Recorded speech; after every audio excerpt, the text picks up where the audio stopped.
hilarious. Where would you find that little contraption? Well, actually, it's a phone.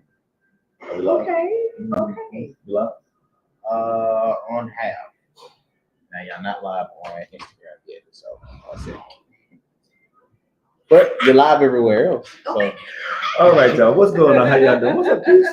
What's up now? You be back again for another show? Back in, I decided to come back. I'm not too bad. Huh? You actually all good. Hey, y'all, we locked in right here at the Fifth of Crawford Parlor Shop right downtown. Right next to the Pancake House doing the show live. The live Keisa with Joe in the morning show. Yeah. So what's been going on with you? Just really becoming, I think, acclimated to actually living. Yes, right. Living in the city of Birmingham.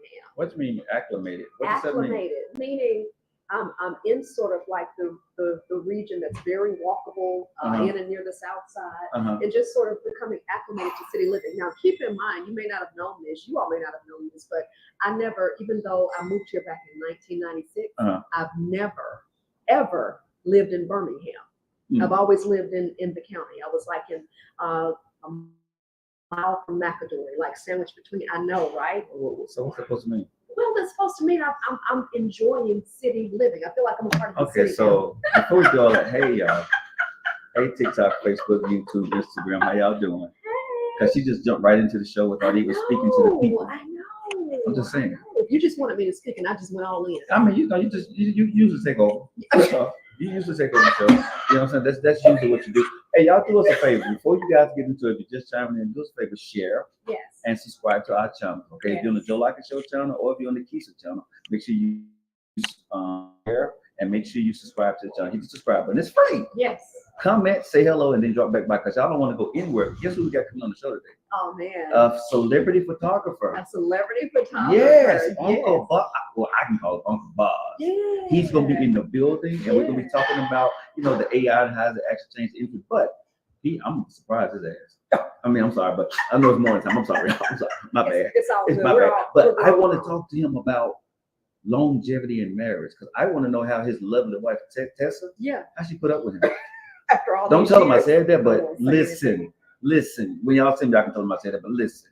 He a butthole. Y'all think I'm one. Nobody likes him. I mean, but he's so nice to me though, because it just he's nice to me. You can say that if you want to, but listen. Nice to me. He's smart and telling him one of the baddest boys in the photographer game, but what I tell you. Anyway, we're going to be talking about that later on in the show today. Also, we got some stuff that will be coming up in our news this morning. And also on the show today, I want to talk about, I got a lot of stuff I want to talk about. But Keisa, go on. So first of all, we did not coordinate this. Do you see that What? he's actually wearing blue today? We didn't coordinate. You know something? The odd couple. What are the odds? Because I really feeling a little left out. We never coordinated. We never. No. I would never tell you what I'm wearing. Because you always like, what? No one knows what I'm going to wear when I come in. Because they be like, what the hell is he going to have on today? Yeah, because there's a lot of talk out in those streets about your wardrobe. What is wrong with my wardrobe? I didn't say anything. I said, but you know what though? I will tell you this: they may just be using it as an opportunity to sort of talk to me, to get to you, and that's perfectly understandable. Look, I'll arrange the shopping trip. Well, I got one woman said she want to take me shopping. So I'm paying for it, but she's going to take me shopping. So you guys hang out for that video to me coming soon. I'm actually going to be going shopping. I'm still trying to say, I think I look pretty debonair myself. I'm just saying, I think I look pretty good. I don't have any problem with it. You know what I'm very dressed man. That's what I would say, but it's on you ladies. It doesn't matter. Would you take me out on a date with looking like this? I would. Okay. Yeah. That's all. You wouldn't be too bad for my brand. Wait a minute. Too bad. You wouldn't be too bad for my brand. Wow. You wouldn't be too bad. At least be honest. And at least nephew says thank you. At least be honest. And Well, you won't be too bad for my brand. Oh. Nah, how about that? Nah, you can't reuse it. They don't have the same effect. That's like retaliation. It is retaliation. Yeah, that's retaliation. It is. It's I was petty. just kidding. It's petty. No, you wouldn't. Hey, when people show you they send a lot, I believe them. So when they show you their true color, believe them. It's okay. Coffee? What's going on in the news this morning? So since you said I just jumped right in, because you know how I do sometimes, I really did jump right in. You did. I wanted to say that, so I'm really loving living in the city of Birmingham. I've been here almost 30 years, okay? And I've only been in the city, actual city limits, for 6 months. And I have to say, in the news, you always talk about, I love it, I love it, I love it. Living in the city of Birmingham, I walk everywhere. I come and walk to the coffee parlor here. And one of the things that people always talk about is crime.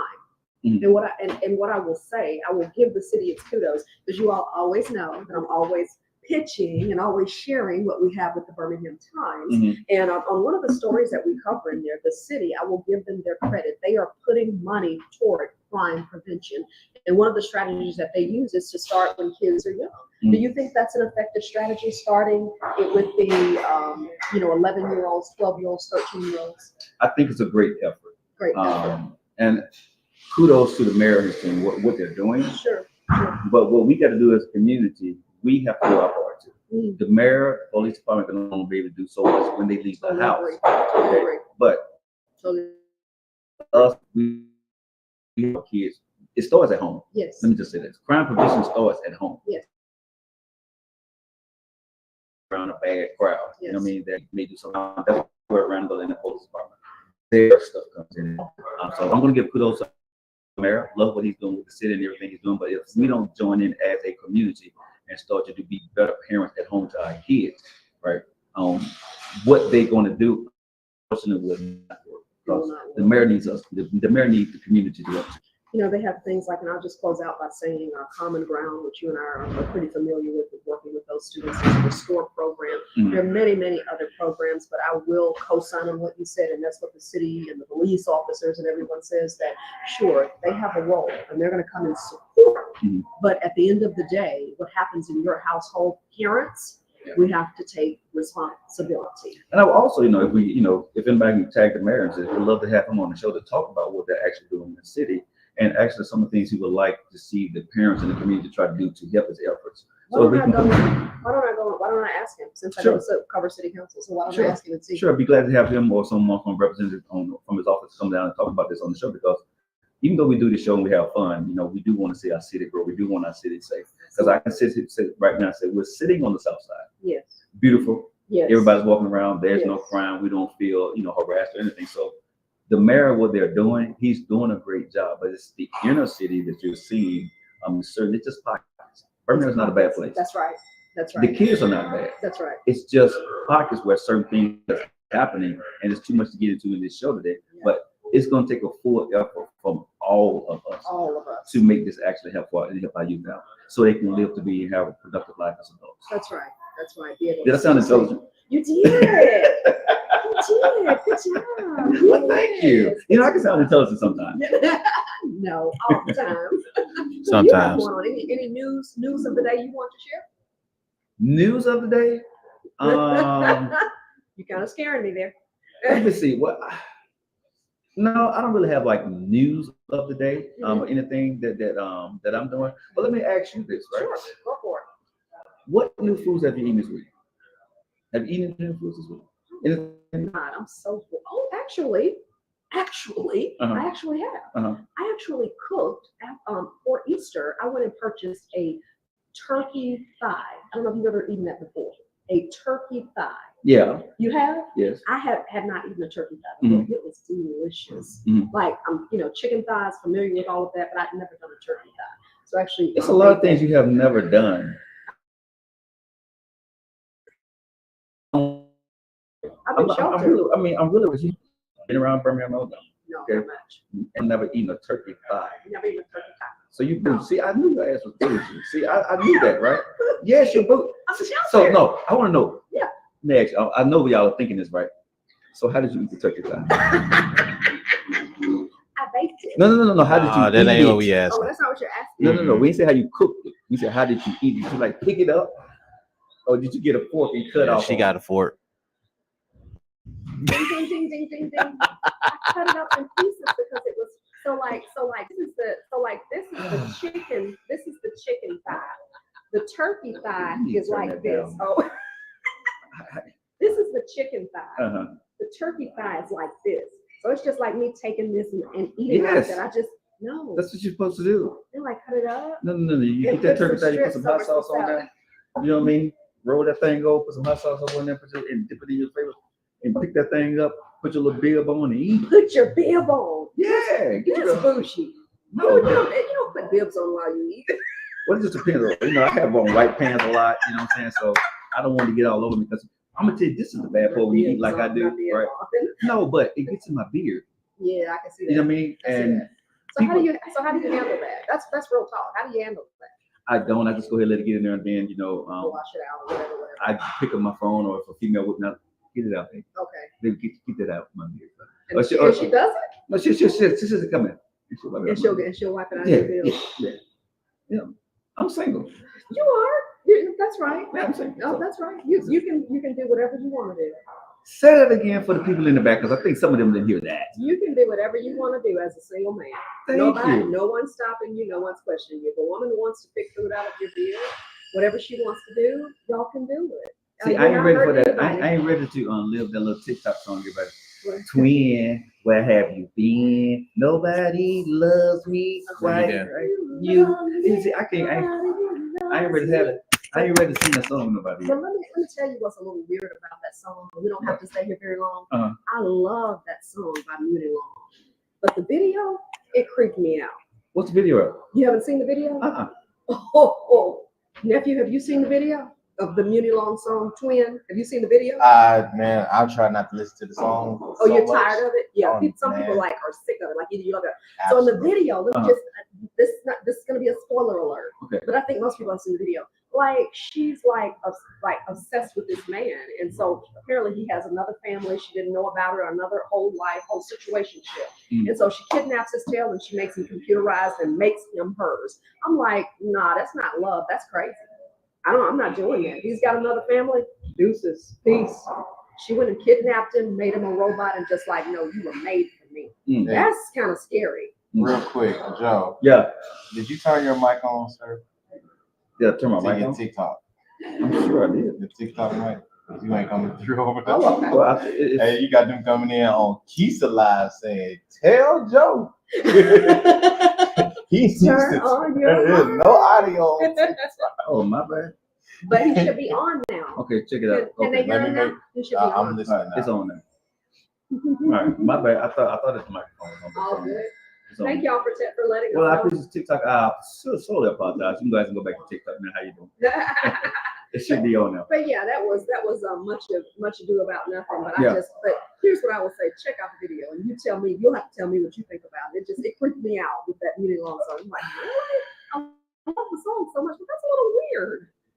Yeah, I'm serious. Okay, so y'all do us a favor. If you subscribe to the channel, hit the like button and share. Do that for me real quick. But I gotta ask our audience on TikTok, Facebook, Instagram. I want to ask them this. Because a lot of people they scroll through TikTok and Facebook and stuff like that. Yeah. What song are y'all sick and tired of hearing when y'all out there doing it? Because like every song, that you out there, I'm gonna tell you, it's two songs that I'm sick and tired of right now. What songs are you sick and tired of? Probably that Muni Long song comes pretty doggone close because you hear it all the time. I'm pretty tired of that one. Okay. What about That's you? the only one? That's the only one I can think of. I don't listen to a lot of music. Okay, so what are the songs y'all sick and tired of? I want to go to the audience, see what anybody out there on TikTok or Facebook. What songs are you, if you're on Facebook, or especially TikTok, right? Or stories, that's what used to be in like stories and reels, right? What song are y'all tired of hearing out there? I have another one. Okay, what is it? This is how we do it. This is how we do it. But hold on. But what TikTok you on? That's an old ass song. They still have that song going on stories and different things like that. No, you be listening to old folks because ain't no young folks playing that, ma'am. I'm sorry. No, hell. No, ain't nobody. You got folks in this. Ain't nobody listen to This Is How We Do It for Montel Jordan. You watching TikTok from 2013 or 14? Really? Yes, like this is how we do it. This is how we do it for stories and different things like that. I'm like, every time I hear that, I love that. Okay, so y'all, dude, This Is How We Do It. But y'all TikTok, because I have not heard that in a. Maybe not TikTok. I'm on Facebook stories. So sorry, TikTokers. So reels and stuff like that. Okay, so anybody saying out there? I'm also quiet on this one. Okay. They'll be in. They'll chime in. So I'm gonna say this for me. What song that I'm sick and tired of is the Beyonce country song. Oh, that's another one. This ain't Texas. Yeah. Hold I'm sick and tired of that one. It's a great song, but I'm going down, down, down, down, down. Okay, and this one here, I was cool with it for a while. Which one? Which one? I'm listening. Come on, let us have it. Share. Oh, let's just spend something on. Okay. Share. Okay, so this song is what is it? Let's see how it goes. Share. Oh, I'm trying to get the song made because you didn't mess me up with Montel Joy. Now I got that beat in my head. Really? Yeah. No, but the one to do. You know what I'm saying? To do that little dance. Come on, help us out. Y'all know the little dance. I don't even know if you danced it right. I probably do the dance. I probably do the dance right, but you know they do this. No, you know, I don't. The wasabi, whatever that thing is called. I think I know. Yeah, everybody exactly knows what I'm doing. about. I can't do it, and I'm a pretty decent dancer. Jason Derulo did this dance. Yeah. And then you tired of that? I'm tired of hearing that song. Yeah, I know that exactly song. what you're talking about. Yeah, I'm tired of hearing that song. Okay, I don't know the name of it, but I know exactly what you're talking about. I just saw it yesterday, and I was like, okay. Yeah, that song. That's for me, right? Because everybody does it different, but I'm sick. Can we get a new dance and can we get a new song? I'm just saying. Well, they got to make their waves. Everybody got to go through the media at least about a month. And seriously though, some people have really gotten this Texas Hold'em. I know one guy, he goes through and does different dance routines, and he does it several times, and he does it in different scenes, different different locations, and he continues to make his money off of that. So I'm thinking to myself, if I knew how to dance, I guess that's what I would need to do. I don't do the same song. That's mind-numbing content. Okay, but I think at the end of the day, I don't mind getting on the trend if it's fun. Yeah. I don't want to be a show or a guy that's a content creator that have to do every trend to get people to watch me. That's boring. Absolutely. And when Uncle Boss come on the show talking about when it comes to branding, when it comes to people telling their story, how effective is people jumping on a trend? Yes. Because I'm gonna say before you get it, I'm just gonna say myself personally, I think that's the dumbest thing you can do. To jump on a trend? If that's all you're doing. Yeah. If that's all you're doing on the thing, you're jumping on the trend, I think that's not good. Yeah. And I smell coffee. Oh my God. I smell coffee. I got something for you. Salt and butterscotch from you, sir. All right.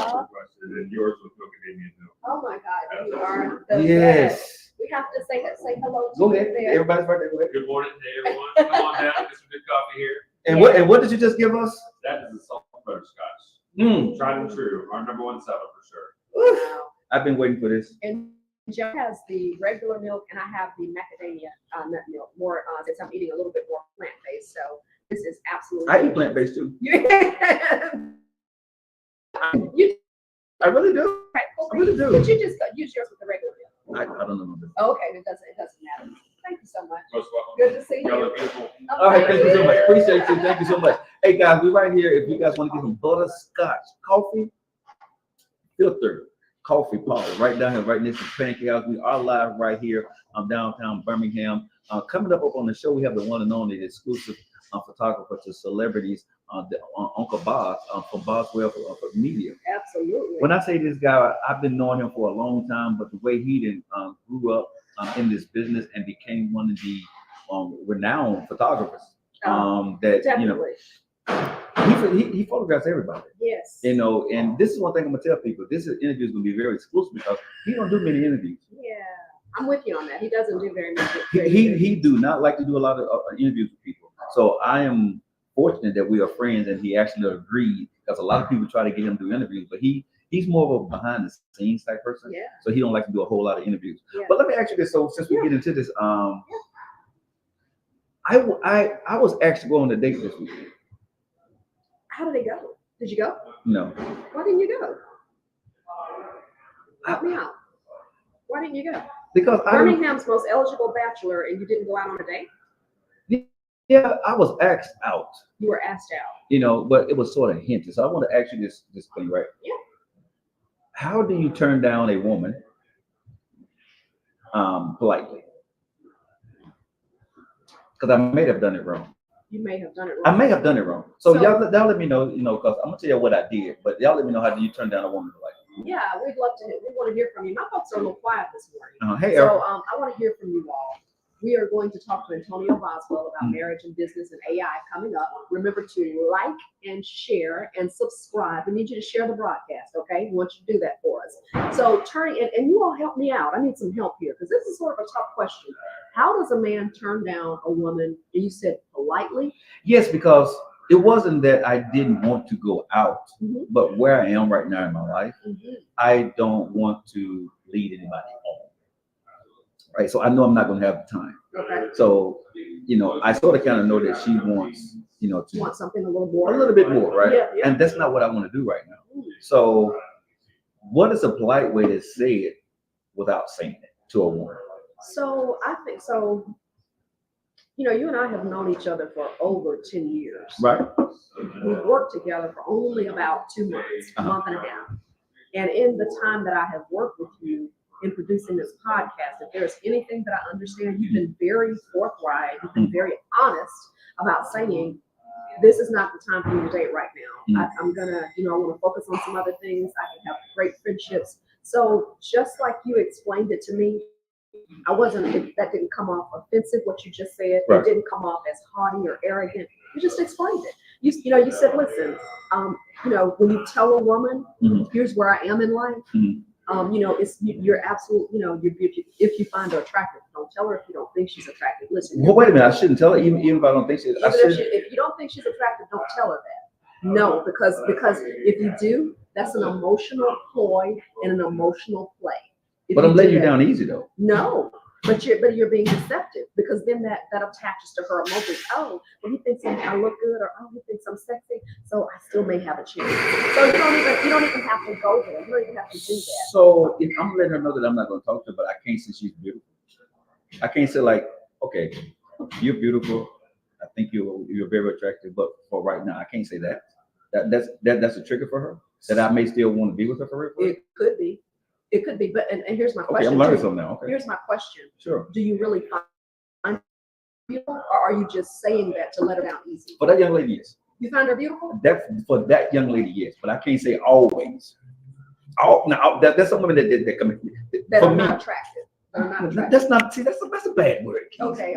I'm gonna say that they're not my type. They're not your type. That's a better word. Not my type. Okay, because it's always somebody percent. So you can, but just know in the back of your mind, you're going to have to be careful from that point in how you deal with her, because for some women that's a trigger, and for some women that's an excuse to try to still linger around. Well, he finds me beautiful. Oh my goodness. So so I'm not going anywhere. I won't just kind of hang around and still be in the whatever, because it might come back around. But just be careful if you're going to tell her that. I think you're beautiful. I find you beautiful. So this is about how you move going forward. Well, this is what I did. I said to her that she's like, well, you want to go grab lunch? I'm like, well, I would. I said, but right now I'm not in a place where I need to be grabbing lunch with anybody. I'm busy. Wow. I don't want it to lead to anything. She's like, well, no, it's not going to lead to anything. But the conversations or the text message that I've been dodging, right? Yeah. Says all of that to me, right? And so that she wants more. Yes, because when the person, yes. To me, when the person is trying and they're trying, because I don't mind a woman shooting a shot, I really don't, because that's attractive to me. Shoot shot ladies. But that's interesting, because most times we're taught not to shoot our shot. Women these days shoot a shot. Women need to shoot their shot. Women these days do. Y'all taught that from other women. Women these days do shoot their shot. That's the change. Yes, that's how things. Bruno Mars, I like him. That's my dog. Why? That's my dog. What do you say? Huh? What do you say?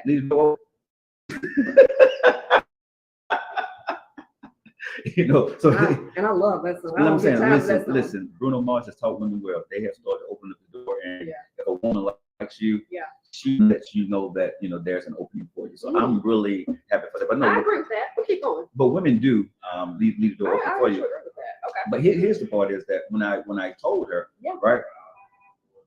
When wow, did you see what this lady just did? She saw him getting ready to turn around, y'all.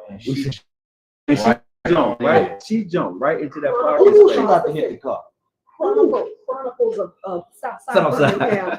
We have the street right in front of us. Man. Can I give a shout out to a few people Sure, who are sure, watching sure, with go us? ahead. Yeah. Erica Bonker was on here. Shakita Pope Maxwell was on here. Hey, Shakita. Hey, our story. Hey, Vicky, Gary. I wanted to say hi to you all. I know we're kind of talking, and it's kind of a little bit of a challenge, sort of following. We've got new equipment, so it's been a little bit of a challenge following who all is talking to And us. if you're seeing about over there, But make come sure. on back in. Yeah, We want I to shout you Okay. out and want to make sure that you share out the broadcast. Okay. I didn't mean to interrupt, but keep No, on but go ahead. going. No, but nephew's gonna talk to the people over there. Okay. So he's gonna read their comments as we go along. Okay. So if you sounds guys good. are out there, make sure nephew will read the comments. Oh, I got a few. Huh? Y'all Instagram was buzzing off.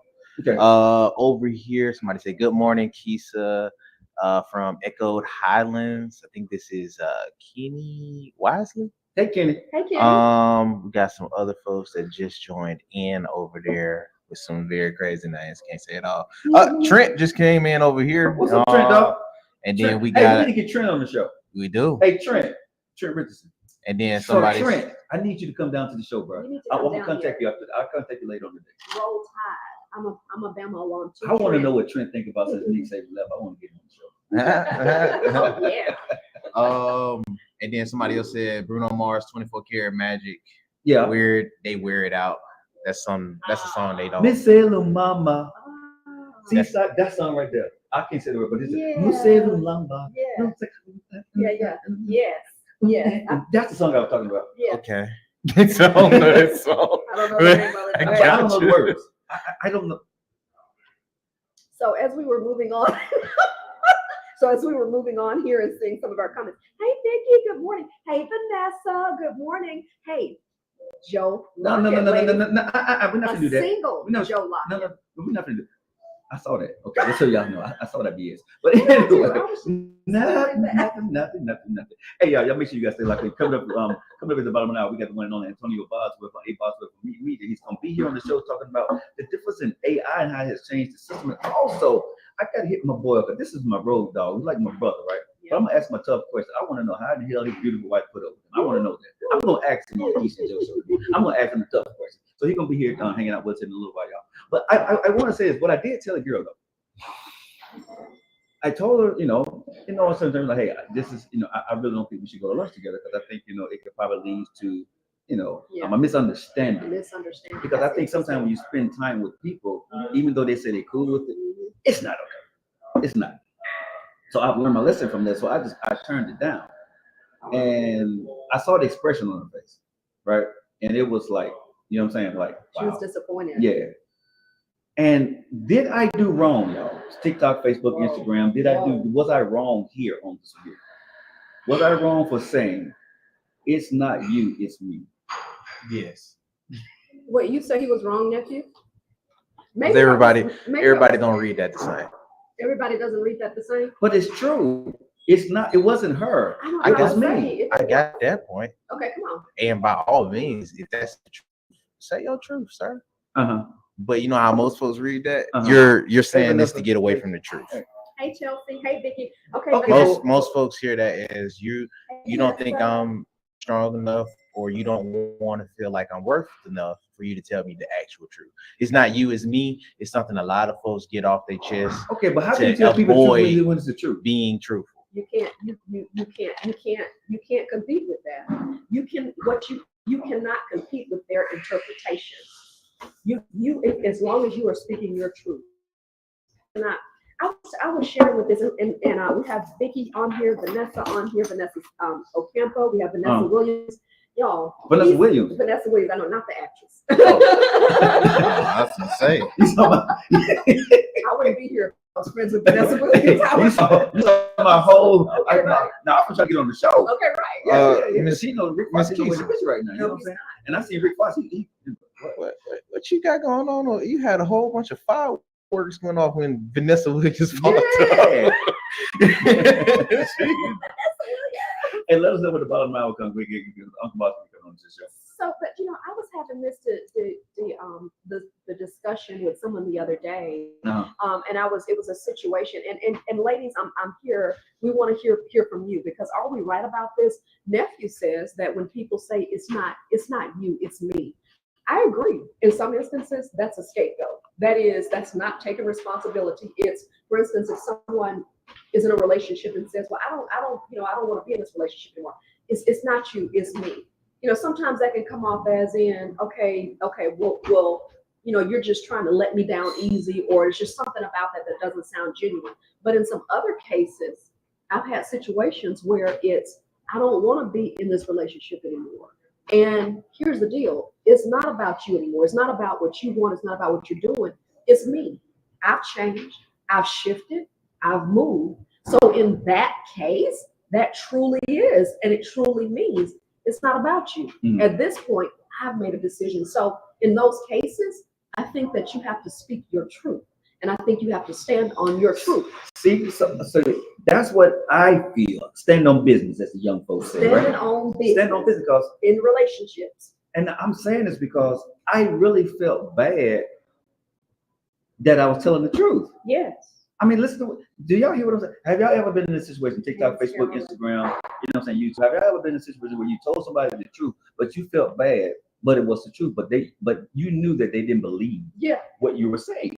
So I'm real. Okay, so you all know that I'm bougie. Yes. Yes. And in my other job, I'm a certified life coach. So as a life coach, as it comes to, and I see this in relationships all the time, we don't say, we don't move, we don't whatever for fear of what the other person thinks. There comes a point, and we're the 50 and Fabulous Club, and I have a lot of 50 and Fabulous people are close to it watching with us. Miss Carolyn, I'll be 54 in a Vanessa, couple of months. You'll be 54. Go for it. I'll be 52 in May. Yeah. You are in July. In July. Yeah. So we're the 50 and what are we gonna do Fabulous for our group. birthday? Celebrate. But I deal with this a lot in the coaching space where people are so concerned. Mm-hmm. But here's the deal. If you look at the cute little pug, he's coming. We have a cute little pug coming into the coffee shop. Yes, Mom. If you are in a situation and if you have moved, I think it's irresponsible. This is Keisa's opinion. If you all don't agree, please comment. I'm trying to watch for your comments. I'm not seeing as much though. But I think we're responsible for telling the truth. Mm-hmm. I don't believe we're responsible for their reactions. I don't believe that. I don't believe, because you telling me, because she could have seen it in that moment as, well, Joe is rejecting me. But Joe was truthful. But this is the thing I'm gonna say to y'all women. Y'all get on my nerves. Seriously. Get on his nerves. No, because I think sometimes it's a ploy from women, right? And I think men do it too. But me, being a man, I see women do this, and I think they want you to change your mind because they know if they react a certain way, you're going to either ease up and say, well, let's see or something. Let's see. That's a good point. No, you've experienced that. I have experienced, you know what I'm saying? Because a woman, number one, when she comes after you and she opens up that door, she don't want to be embarrassed. Yeah. Right. And I get that. Yeah. But women always say, tell me the truth. Yeah. So if I know at the end of the day that I'm not in a place, or I see that you're in a place where I don't want to go. Yes. You're telling them the truth. Isn't it right for me to say to you in the best way I can? Because see, I can be rude as hell and like, something. No, I'm not doing this. You know what I'm saying? But I seriously. So, but I have listened to you, Coach K, and tried to soften it up. Yeah. And not come as direct. Because for me, directness is my strong point. Yes. This dancing around the block, Coach K, is not your strong point. And I'm feeling some kind of way about it because I would rather just say, hey, listen, right? This is what it is. Take it and leave it. I don't care how you feel about it. But I don't want to be that guy. Yeah. Oh my God, you're changing? No. I may have to revert back to what I'm saying because I don't like the way I felt.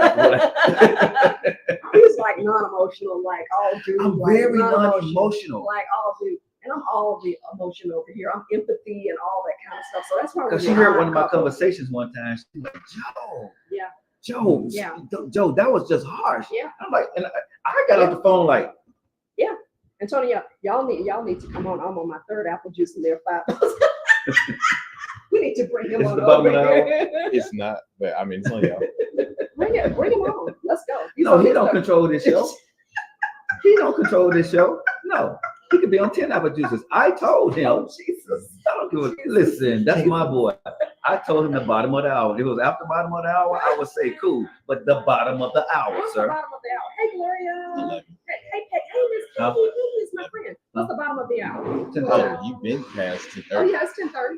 You've been past 10:30. Yeah. That's the bottom of the hour, sir. Okay. So he's right. Yeah. All right, come on. Boswell. All right, let's bring over Uncle Bob. I said the bottom of the hour, y'all. You told me that at 10:35.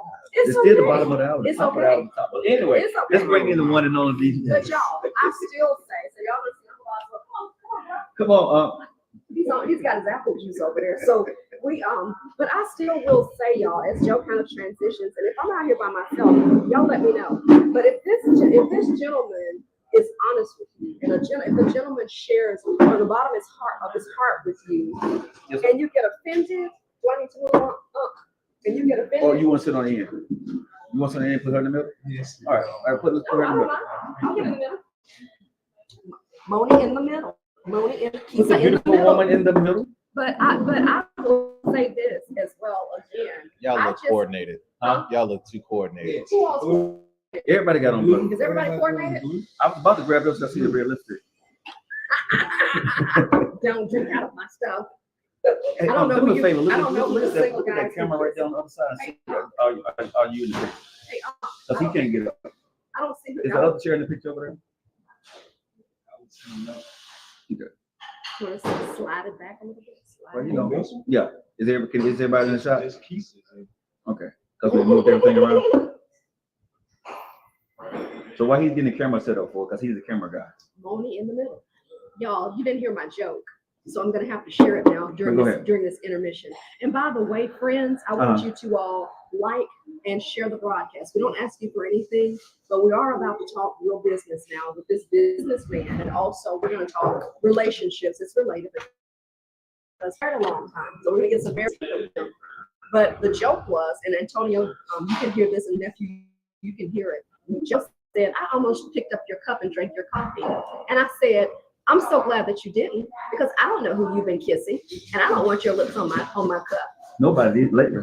He is the single man, one of the most eligible bachelors in Birmingham. I don't want you. What did he say? Nobody lately. Nobody lately. Do you believe that? Yeah, I don't care.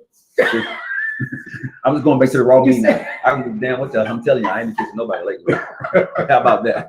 Not lately. See, I try to be nice, but see, I try to be nice to folks. Yeah, but we don't. You We don't act right. like my glasses? I do. Those are kind of smooth. But no, I put these on because we're gonna be talking about AI. So now the other like Will I am. Dude. So you kind of look like you about to go skiing with. Yeah. But I Yeah. look kind of out of spacey. You are spacey, that's for sure. Uncle Bob. Among other things. Welcome to the show, man. Thank you, bro. Thank you, We man. appreciate you having us, man. Thank We you, know that you're gonna do a lot of interviews. And so I know when I called you, you were hesitant about it, but I do appreciate you down and hang out with us this morning. So how you doing, man? I'm doing pretty good. I do want to say thank you to you and Keisa for having me. You know, I don't like to be in front of the camera. I'm a behind the scenes production guy. But when I get to sit here with two people who I've been dealing with for years, I gotta come. I gotta talk business. We gotta talk relationships. Because in our private lives and our business lives, I was thinking about it on the way here, and I cannot count the amount of time that I've had conversations with you about life and business, and I can't count the amount of time that I've had conversations with you about life and business. So what two other people doesn't sit down and talk to than people that I already talked to. That's right. Yeah. And what I want to do today, man, because we know you, but we didn't know you, right? So we didn't let everybody know, tell them who you are. You know what I'm saying? This is Antonio Boswell. He got photography company, one of the best boys. What tell us a little bit about you? So my name is Antonio Boswell. Most people call me Boss. Uncle Bob. Uncle Boss. Call me Uncle Boss. I call myself a media specialist. And I changed that from photography because photography has just been part of my arsenal. So I consider myself a storyteller, major in broadcast journalism, and when I was in school, I learned everything I could. So when I got out into the world, I would have more options. So photographer is just one of the things that I've done, one of the things that I do now. Most people know me as a photographer, but I have a degree in broadcast journalism. I work in investigations for over 25 years. So I think my skill set might be a little bit different than most photographers. So I took the name photographers off and I started calling myself a media specialist. That's what I do professionally. I'm an investigation over 20 years. I've been married for 19 years on May 28th. 2 days before my birthday. Okay. And my wife, Keisa. Hey, Keisa. My daughter lives in Montgomery. That's the better half of the relationship. The most better half Yes. of the relationship. Yes. Yes. Yes. So, and I will say everything that I just said would not be possible if it were not for my wife. Especially my journey going into being an entrepreneur, I could not have made that switch, could not have made that change, could not have been successful if it were not for my wife, Keisa. Okay, I got so many stories to tell about us. I want to go ahead and pick it back off this, but I was doing one thing before I get into your beautiful wife. I stole his degree. His degree that he went through, but he wasn't using. Seriously. That is why I'm in journalism today. And I have to give you big ups. I'm proud of that. I do it out in public now. When I got in radio, I didn't know what I was doing.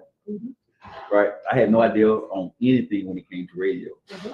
And I talked to him about the plan that I wanted to do. And not knowing that he was going to teach me along the way. I knew he had the background, but I didn't know he was going to actually teach me. So when I got my radio show, he was there day one, and he was telling me how to format, how to do stuff, what I need to go do. Right? I got my friend on me. I'm thinking I'm good. Right? I'm gonna tell y'all a quick story to get into the interview. He know what I'm going to tell. When I was July, so first started in America, okay? You know how you start smelling yourself as a young man, right? You got all your boys up in the studio trying to put everybody on radio. So, you know, everybody found out I had radio. Everybody want to come onto the radio, be on the radio anymore, right? So I got just like morning. We got the parking lot full of folks. Folks coming in, want to get on the radio, coming in, we got an hour short. He pulls me to the side. He's like, hey, bro, this your show? You paying for it. Yeah. He said, but I ain't signed up for this. You're not paying me to be here, right? He said, you can do what you want to do, right? He said, but if they stay, I go. It was a break. I don't know what had happened during the show, or I had said whatever was going on, but he didn't like what the hell he saw, or whatever. But when it came down at a 15-minute break, he pulled me outside. Well, let's just say this. When at 15-minute break, I told everybody to get the hell out. Okay. Wow. That was it. What was going on? I have no idea. I didn't care. Oh, wow. But I knew at the end of the day that I was not going to make it with my boys or my friends. I was going to make it with him. So I kicked everybody. I said, hey, man, y'all got to go. I did not. He know I didn't hesitate. I kicked I said, everybody get their ass out. I gotta go. Right. Then I said, bro, from now on, whatever you need me to go do, yes, sir, and no, sir. Right. That's what I'm gonna say, asshole. Productive. Yeah. He's productive. He's productive. Well, the way I see it is, what I'm hearing is you stand on business. I stand on business, and I care about people, and I especially care about my friend when it comes to business. What was going on in the studio was not business. Think about what Joe just said. He realized that he was not going to make it with his friends. Yeah. That wasn't about friendship. That was about business. He was paying money to be in that studio. My time is valuable. If we're going to do it, let's do it. Let's be successful at it. Yes. We can get together and hang out after the show and laugh and talk and have fun. That's right. But if you're paying for this, and I know your dream is truly your dream, it's a certain what we need to do, especially if I'm going to be involved. And I want them to listen out of both sides of their ears. We come on here, we're talking relationships a lot of times, and we're going to get to that part as well because he's been married for almost 2 decades. 2 decades coming up in a couple of months. But as far as business, you said this gentleman, he's quiet. He's not flashy. He doesn't call a lot of attention to himself, but there is a wisdom that comes with him. So much so we can say it, but it's recognized amongst our peers because you are the president of Birmingham Metro Black Chamber of Commerce. Birmingham Metro Black Chamber of Commerce. I remember back in the day when I don't know, I never worked with you back with the Black Chamber. You may not have been a part, but I was a part of the chamber. You were part of the chamber too. We may have missed each other with timing back in the day. No, we didn't. I saw you. You saw me? You didn't see him. He didn't have one of those having glasses. Oh, okay, so right. I probably missed it. I used to speak to her and everything. I'm so bad. She just sorry. But you know that. going. So sorry. Hey, how you doing? Good, thank you. I'm not making this easier for myself. You're not, because I saw you plenty of times. Yes. I saw you plenty of times. Spoke to you plenty of times. So don't do that. That's my That's my bad. You forgive me. No, but you know, it is. Well, you're sitting here, so Yeah. So obviously, I tolerate it. Okay, thank you. But this gentleman has so much wisdom, Yes. and it just oozes out of him. You know, it does. It's like when you talk to him, just ask him a question, and when you ask him, and this is for the serious folks. This is for the folks who stand on business. If you're not serious, you know, there's 1, 2, 3, 4 entrepreneurs here. And for those of you who want to start your own business, who want a business wisdom, if you're not going to stay on business, move on out of the way. He doesn't have the tolerance for that. But if you want to know how to succeed, Bob is going to tell you, and he'll tell you the truth. And I must say this to end that story that I had, right? Yeah, I'm so sorry. Before she, you know, again, I'm sorry. jump into my story That's time. right. Jump right in. Anyway, when I listened to him a year later, maybe 2, I'm not for sure, I got a call from MSNBC and Fox News. Right? You were on MSNBC. I was MSNBC and Fox News. I got different hits, right? Because, honest God, truth, America, because I listened to him. Because what he taught me, right? Yes. And he positioned me. Yes. He took pictures for me and taught me the game of media and radio talk show host. This young man got me on MSNBC, Fox News, and guess who was there with me, making sure that I looked presentable and was ready? Him. It was him and Comedian Joy. Comedian Joy. Both of them were there to make sure that I was ready to stand in front of the camera, had me pause, doing the breaks, talking to me, hey, you need to do this, make sure you say this, make sure you do this. When I say this man is one of the baddest boys in the business, he took a guy who knew nothing about radio, and now I'm one of those guys, right, that everybody comes to, and I can do radio and TV very easily. I stole his degree, and I appreciate you for that, bro. Anytime. And I appreciate you. And that's what it's all about. We're supposed to take our experience and our talents and what you call wisdom, and we're supposed to share it. If I can't share what I know, if I can't share what I've done, then I feel like what I know and what I've done is in vain. So I feel like if I go and learn something, I'm supposed to bring it back. I'm supposed to bring it to my family, to my community, to my friends, to my people. And Joe has always given me accolades about what I've done for him. But at the same time, Joe did things for me, like you said, Keisa, I like the background. I'm a natural, comfortable introvert. I can go into a room and not say anything to anybody. Nobody can say anything to me, and I'm totally fine. But when I left corporate and wanted to come into my own company as a photographer, no one knew who I was. So how did I go from no one knowing who I was to being one of the most known names in Birmingham? It's called Joe Likett. When Joe goes into a room, they gonna know who Joe Likett is because he's gonna tell them. Yeah. So if I'm with Joe Likett, who does he introduce after he introduces Joe Likett? Yeah.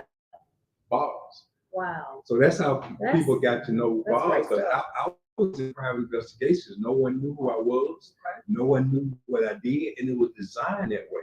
But coming into photography, people have to know who you are. They have to see images. My connection with Joe got my name out there, got my face out there. We started on radio, did TV, and that's why so if you listen to both of our stories, they're both parallel and we help each other. Okay, novel concept. Okay, thank you for that, for leading me into this novel concept. I was listening to one of our favorite podcasters, what's our guy, Shannon Sharp, and he had a comedian on his show. And he talked about the comedian on there said, you know, I noticed that some people, you know, someone's calling and I just, you know, just send them to voicemail while right here on there. But he said, in our community, he said, the comedians, we bash each other, we do not support one another. He said, Godfrey.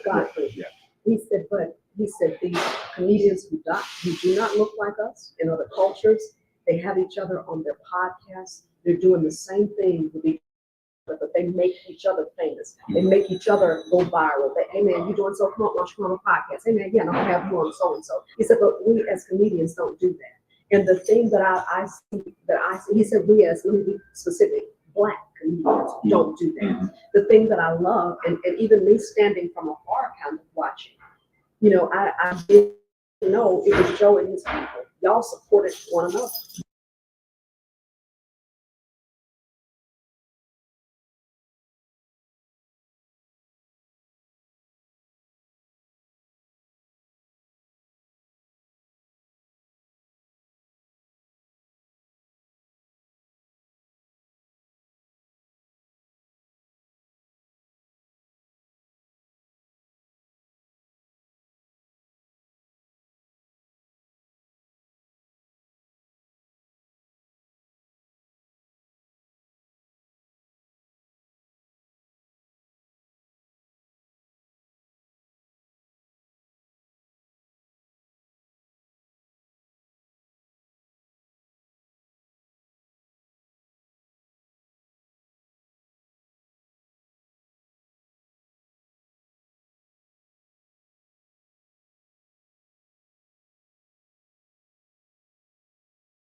In the city or in the country, because I know I'm still going to do what I do, and it's just totally unnecessary.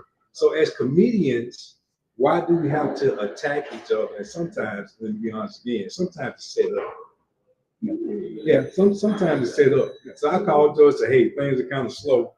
Let's get on social media and go back and forth and get a little bit of attention. So that's the way it's done, but it doesn't hurt. It actually helps to find the right people to connect with. We say it all the time, but it's hard. It's hard to connect with the right people in business or relationships.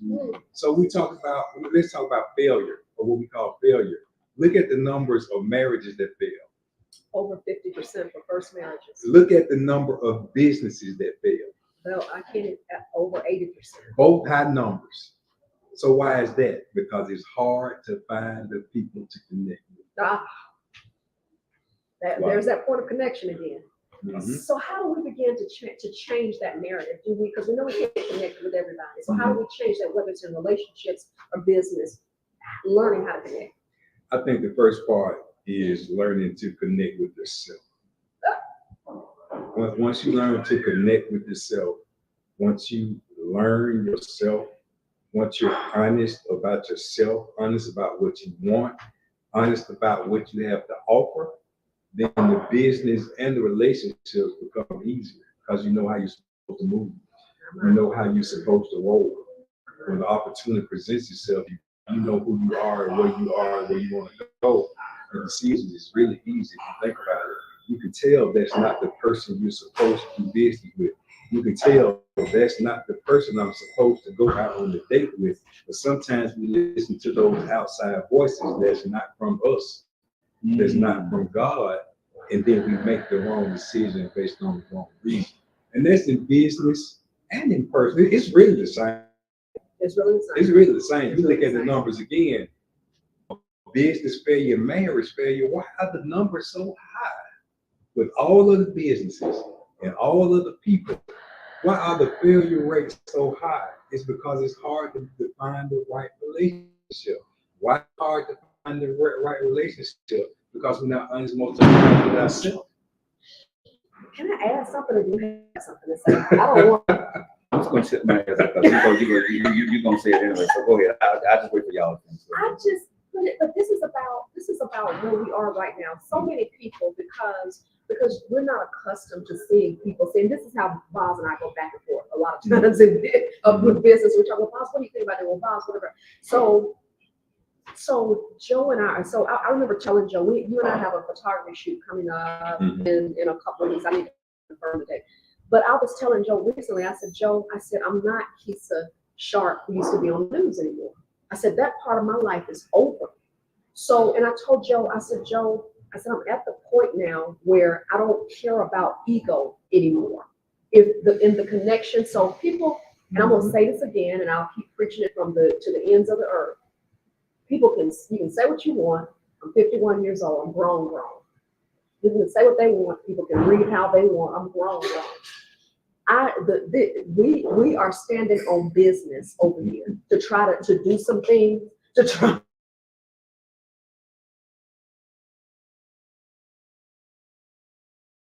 Avoid in the marketplace. This guy. So listen, don't get it twisted. there's an experience that both of us bring to this table. Okay, we're not coming here for game. You think it's a game, as the young folks say. He has 10 years in radio. I've got 10 years in television. Okay, let's not count the experience of life. So to try to read all this stuff, we're standing on business because we understand there's a crisis. There's some things going on in our community. So we put the ego aside. I said, Joe and I talked about doing some things earlier. I wasn't ready. I didn't have time. I was in corporate America. I didn't have time. I wasn't ready. He said, hey, I wonder if so and so and so. I wasn't ready. I didn't have the bandwidth to do it. I got it now. You understand? And I told him. I said, Joe, if I'm supposed to come and if I'm supposed to help you, I got the time. I can do it now. I'm not, it's no ego involved in this. So I'm not trying to, be something, whatever. What do you need me to do? And that's where I'm standing now. So Keisa's ego isn't in this. So if it were me working with Joe to promote what Joe needed to do, I could easily do that. And we said, no, let's come together. It ain't gonna be about ego. Hey, look, you've got your platform, I've got mine. Let's work together and come and help the community. So we are standing on this see relationship crisis, and this woman has over 10 years in that space and of talking about relationships and understanding how to in multiple platforms, ebb and flow in multiple platforms. So don't get it twisted. And I'm saying that to say, Bob, and look, my friends have gotten quiet, so I'm gonna turn back over to bring it to you. But what I'm saying is, in our community, when we don't understand it sometimes, when we don't respect what people bring to the platform, there's a respect that goes with this. There's a respect that goes with this gentleman. There's a respect that goes with what I brought to the community. I'm surprised I'm even saying this, but I'm not Keisa the newscaster who has to stand here and sit here and politically say everything right. No, I'm Keisa, who is the life coach, who brings a degree of communications, a level of communications expertise to this. This gentleman is man of experience, has a degree of personal, relational experience, business experience, skills degrees. I still like her So, stuff on TV.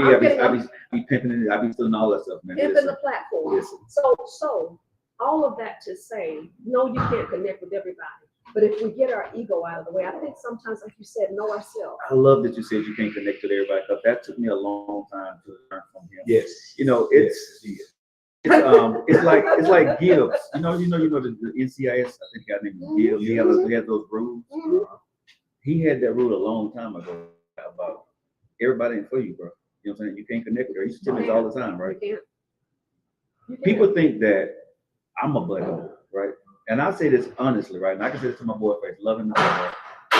But he's the biggest asshole that I know when it comes to our business. I'm a giver. You are. Yeah, you are. People You'll think give away. People know that I'm a giver. He's the one who's like, come here. Yeah, see, Joe is a giver, and Joe likes to open the door, and that's fine. But yes, so we have to have someone who's willing to open the door. But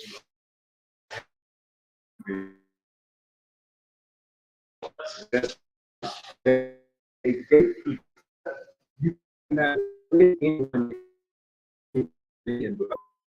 or it can hinder what you're trying to be. So a lot of times he would open the door. I would come in and close it. Yeah. Because it needed to be closed, not to be the asshole, but to make sure everything's going to grow and build and sustain. But guess what? I never questioned. Yeah. You should. One thing I gotta say is, this is what I want to teach people, y'all. Listen to show Facebook, Instagram, TikTok. If y'all just locking in with us, we got the one and only, the extraordinary Uncle Boz. He's in the studio with us right now on the Keisa Show. Thank you guys for locking in. If you got keys, what they need to do right now? They need to like this show, share the broadcast, and also follow our channels, Keisa Sharp, Antonio Boswell, and also Joe Lockett. This portion of the show is brought to you by the one and only the coffee parlor right down here, downtown, right next to Pancake House International. This is our show. Come down and get their butterscotch salt coffee and apple juice. You see Uncle Boz drinking here. The best apple juice in the world is Martinelli's. I have it in my studio. Right. When y'all don't come and drink it up. Right. Martinelli's apple juice. I have Martinelli's apple juice. You like apple juice? That's the one. Yeah. And we'll go with Uncle Boz here, but Uncle Boz, as I said, I want to say, number one, thank you for everything that you're doing. I do want to get into the conversation about you and the long longevity of your life. Yeah. But it's one more point that I want to say to people that's in America that listen to the show around the world. Every step of my career, I had to learn this, and it wasn't what they told me, but I had to learn this myself, loyalty, right? And when you're working with people, this is relationships and friendships, friendship. And this man said he was going to be my photographer, and he started taking my one thing before my name, before I was on anything. I said, you will be my photographer, and I won't shoot with anybody else. I promised him that. And this is what happened. When my picture started to get out, and I started to get on radio, and I started to get in magazines, I had other photographers Trying to come to you? reaching out to me. Wow. Right? And I was showing the text messages or the emails, right? Now they want to, they want to photograph me. I said, you need to talk. Antonio I sent them back to him. Yeah, Antonio I sent them right back to him. And they want to go in there. I sent them right back. I said, hey, this is my photographer. I said, if he says I can go do a photo shoot with you, yeah, I can. Yeah. Right? But guess, of course, no one ever did. Yeah. And the only thing I'm going to say is, because I'm going to wrap this up real quickly. Every step of my life that I've been successful, it was because of the loyalty he showed me, but the loyalty I showed to him. Every time I went to a height, from being mentioned on the Steve Harvey Morning Show to being on national news to being in national magazines and all that stuff. Every picture that I ever took, except I think 1 or 2 photo shoots, because they want their own photographer. I called him. I was not going to do the photo shoot if he didn't give me permission to use that other photographer. I said I would not do. And that's loyalty. That's loyalty. And even more, that's loyalty that I actually didn't need. Like when he said other photographers used to contact him after he got known, it's true. And he told them to contact me. This is the thing. If they had actually contacted me, I wouldn't set them up and hook them up. Wow. Because every photographer should have a different style. Wow. And he needed different styles. Wow. So if they had contacted me, I would have made it happen. Wow. It's not, it's competition, but Yeah. it's not competition like that. Yeah. This is about business. It's not what I like. Yes. It's about what's going to work for my client. Wow. So if they had called, I would have hooked it up. Yeah. Yeah. Wow. But the reason why I said that to people is because you're not going to get ahead by jumping on everybody's bandwagon when they jump on yours. Let me say that again. You don't get ahead just in marriage and relationship and everything. Stop jumping on the bandwagon. Stop hanging out with people that jump on the bandwagon when you're up. Right? Mm-hmm. Mm-hmm. That's why I said, if I'm going to fail, I'm going to fail with this guy. Yeah.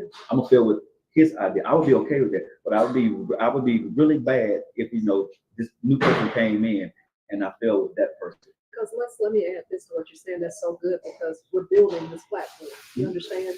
And you have to look around and understand who's there with you while you're building. Who believes in you while you're building. But I had to learn that lesson. That when you get up, everybody wants to be a part of it. When you get to all these different things, and you're thinking, oh, they're cool. When I have this, no. I had a very hard lesson for me to learn because I'll get strangely.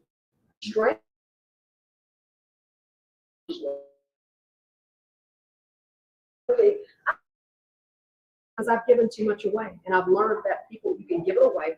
People take what you've given and they go on.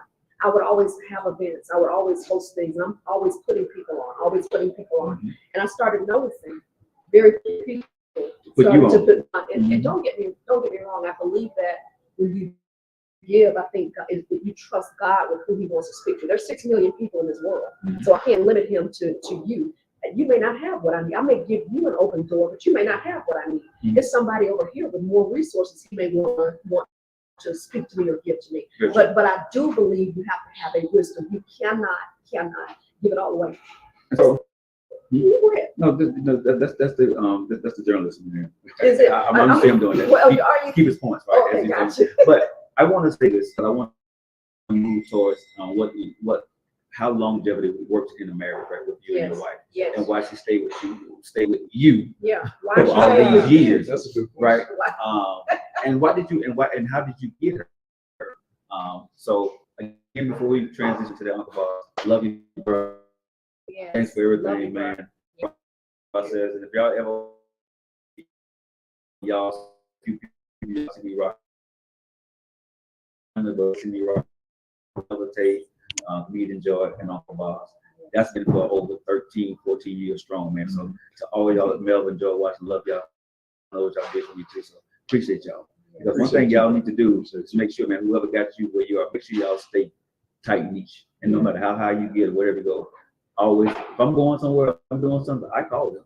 Yeah. If y'all can rock with me, bro, if the President Obama called me and I can bring y'all and I need to pay for y'all, we going. You know what I'm saying? Because I want everybody to share into what we actually done. So thank you so much for that, bro. I appreciate you. Now, can I interview you for? Let's do it. So how long have you been married? You see, it's like 19 years? It'll be 19 years on May 28th, which is coming up soon. Okay, so this is going into the portion of the show, Keisa, just so we want to get together, long marriage, because y'all butts think that I'm against marriage, so I'm not. Because I'm two-time divorced. Right, you've done it twice, I can be against it. No, but people, because I tell folks I'm not ready to get married, so they think, they say, you know what I'm saying? That's a whole nother thing for my show. Yeah. But I'm divorced and messed it up twice. When you met your wife, did she approach you or did you approach her? And where did y'all meet? Okay, so I met Keisa at Platinum. Okay. I'm strange, right?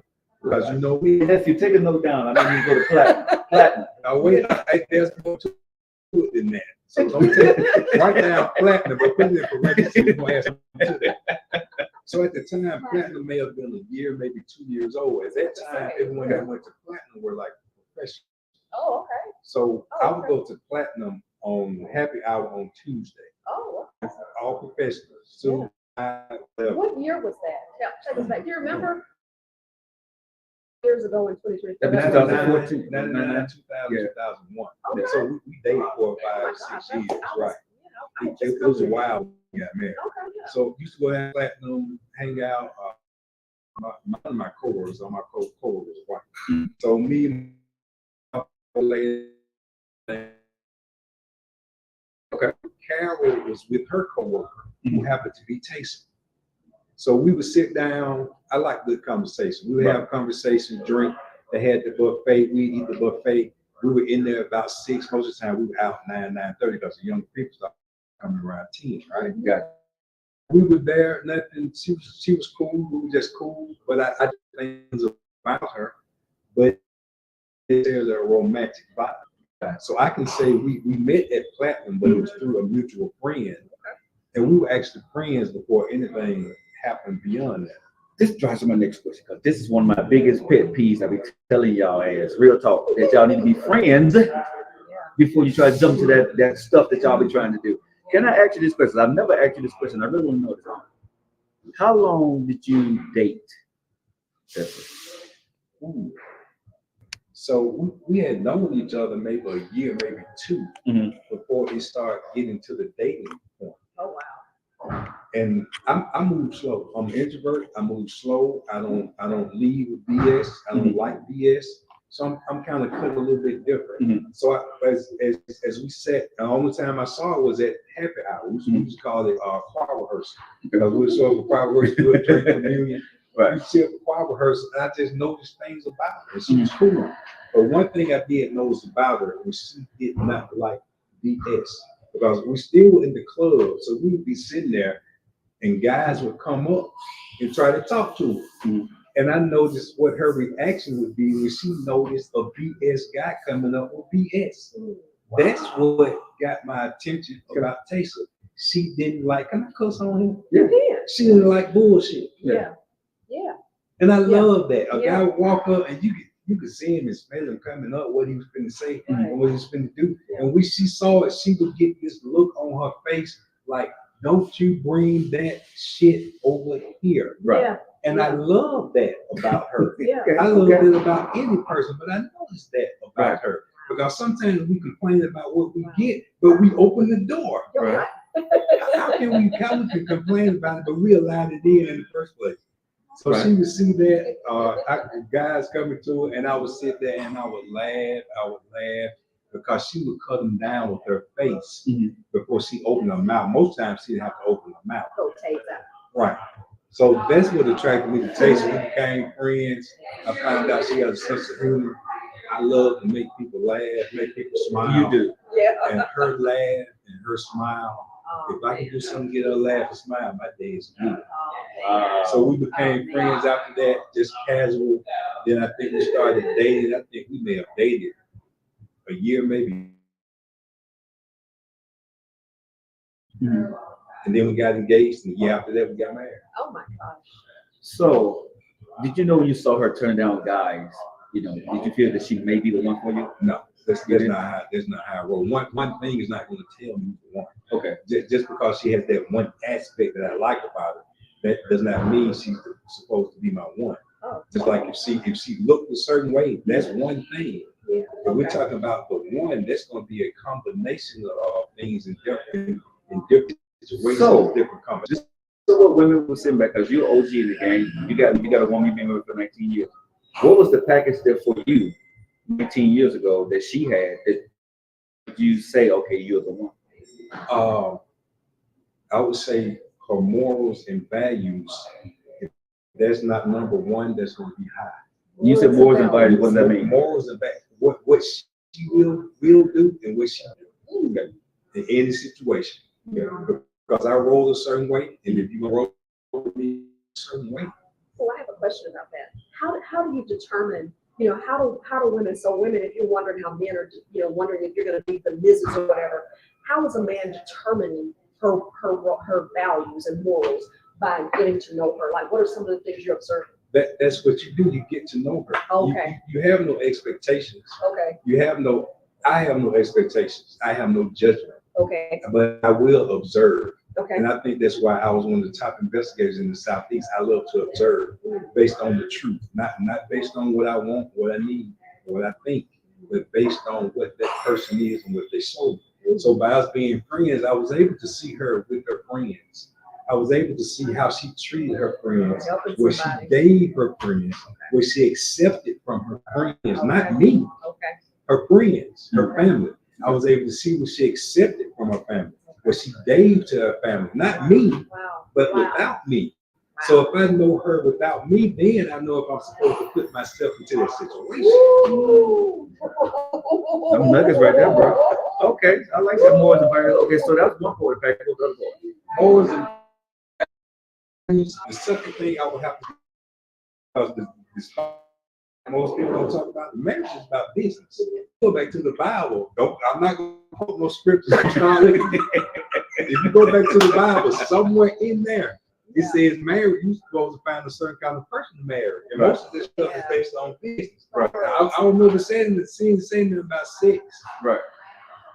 You didn't say nothing about sex. That was a joke. You say you're supposed to be married before you have sex. That was book of Joe, not Joe. Not Joe. J-O-E. So I just pay attention. It's gonna come to you. Right. It's gonna come to you. And if you're not a person with a strong discernment, find somebody who can help you. So I just watched her. I just paid attention. I paid attention to her. Not what I wanted her to be, not what I needed her to be, because I didn't need her. That's another thing. I was cool by myself. Of doing what I was doing, but I was good. Right. And she was too. Right. So we weren't in a hurry, but I didn't need nowhere to stay. I didn't need no ride to work. Yeah. She didn't either. Right. So we were able to learn each other and to enjoy each other. There was no pressure. Right.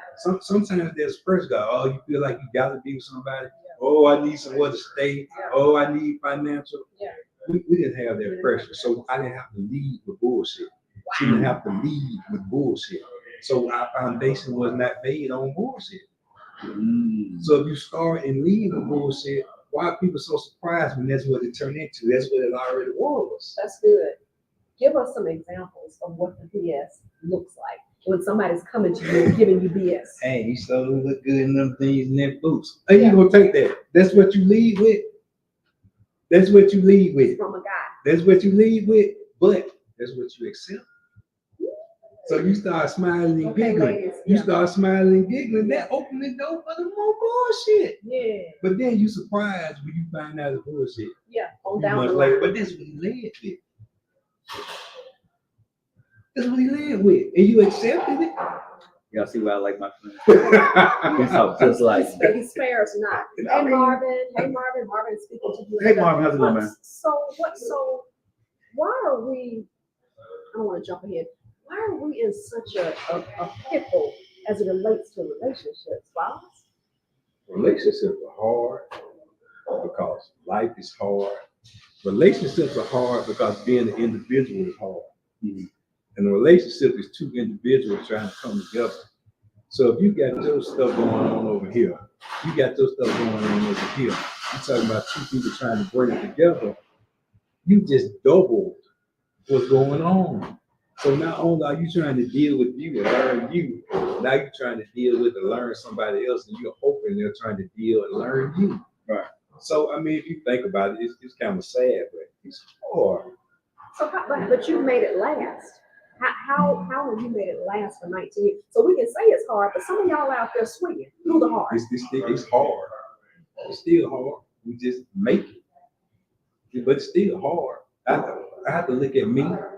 And again, I didn't leave with bullshit, so I don't have to live up to my bullshit. That's very true. So the package you had was morals, values, and business. That's it. Business, of course, how she looked, but that's down the line. That's bottom of the list. Okay. How she looked, how she showed that she cared about me, and another thing that she was not selfish. Selfish women are. The woman just runs all the way off. She wasn't selfish. She cared about other people, not me. She cared about. I watched how she cared about other people. Wow. Not me. So that was attractive to you. People. How she cared about other people and how she did not tolerate bullshit. Wow. Yeah. And how she handled her business, because she handles her business well. She handles mine well. With that being said, those are the tips that you guys need to see. So it's values, morals, business, and how she really actually handled other people. It was a package. Yeah, how she cares about other people. Now, the other thing I want to ask you, going into your relationship, 19 years coming up, correct? It'll be 19? 19. It'll be 19 years. How the hell did y'all survive through 19 years through bad times? When bad times hit, because this is what I want to do, because when bad times hit and it gets really, really bad, so you gotta get this. I know sometimes it just get that really, really bad. How did you get past it? Because I know you can't speak for her, but how did you get past it when that moment was through those 19 years? Like you really didn't want to fool with her anymore. You thought it was gonna be over. What kept you there, and how did you get through that? I guess I would say I remember. And I remember why I chose her. I can't speak to why she chose me, right? But I remember why I chose her. And it goes back to everything that I said. If I said all those things at the beginning, unless something changed, all of those things are still there. Still the same morals, still the same values, still care about other people, still care about me, still handles her business, still helps me handle my business. Anything else is doesn't matter. Doesn't matter. Yeah. Does it really matter? Really? Does it really matter? I get sick. She gets sick.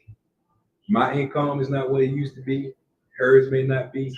There's other extra stuff that sits on the outside. Yeah. As long as the nucleus is still there, I have to find a way to get past the other stuff.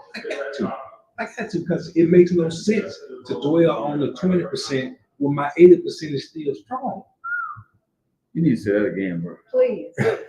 Real talk. You cannot dwell on the little part that's bad when the big part is still strong. I have an 80-20% rule. If I can find 80% of what I need, that's just got to be good, because that's what I have to offer. I cannot expect perfection if I don't have perfection to offer. How that work? How does that work? Wow. I can't expect her to be superhuman when I'm subhuman. Why would she want me?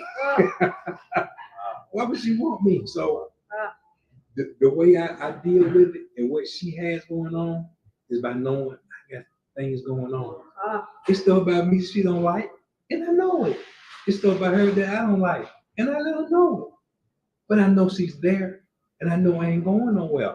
I would be a fool to go somewhere. Where I'm going? If I'm not going nowhere, and I don't feel like she's going nowhere, then this shit got to slide. And we're gonna enjoy that 80.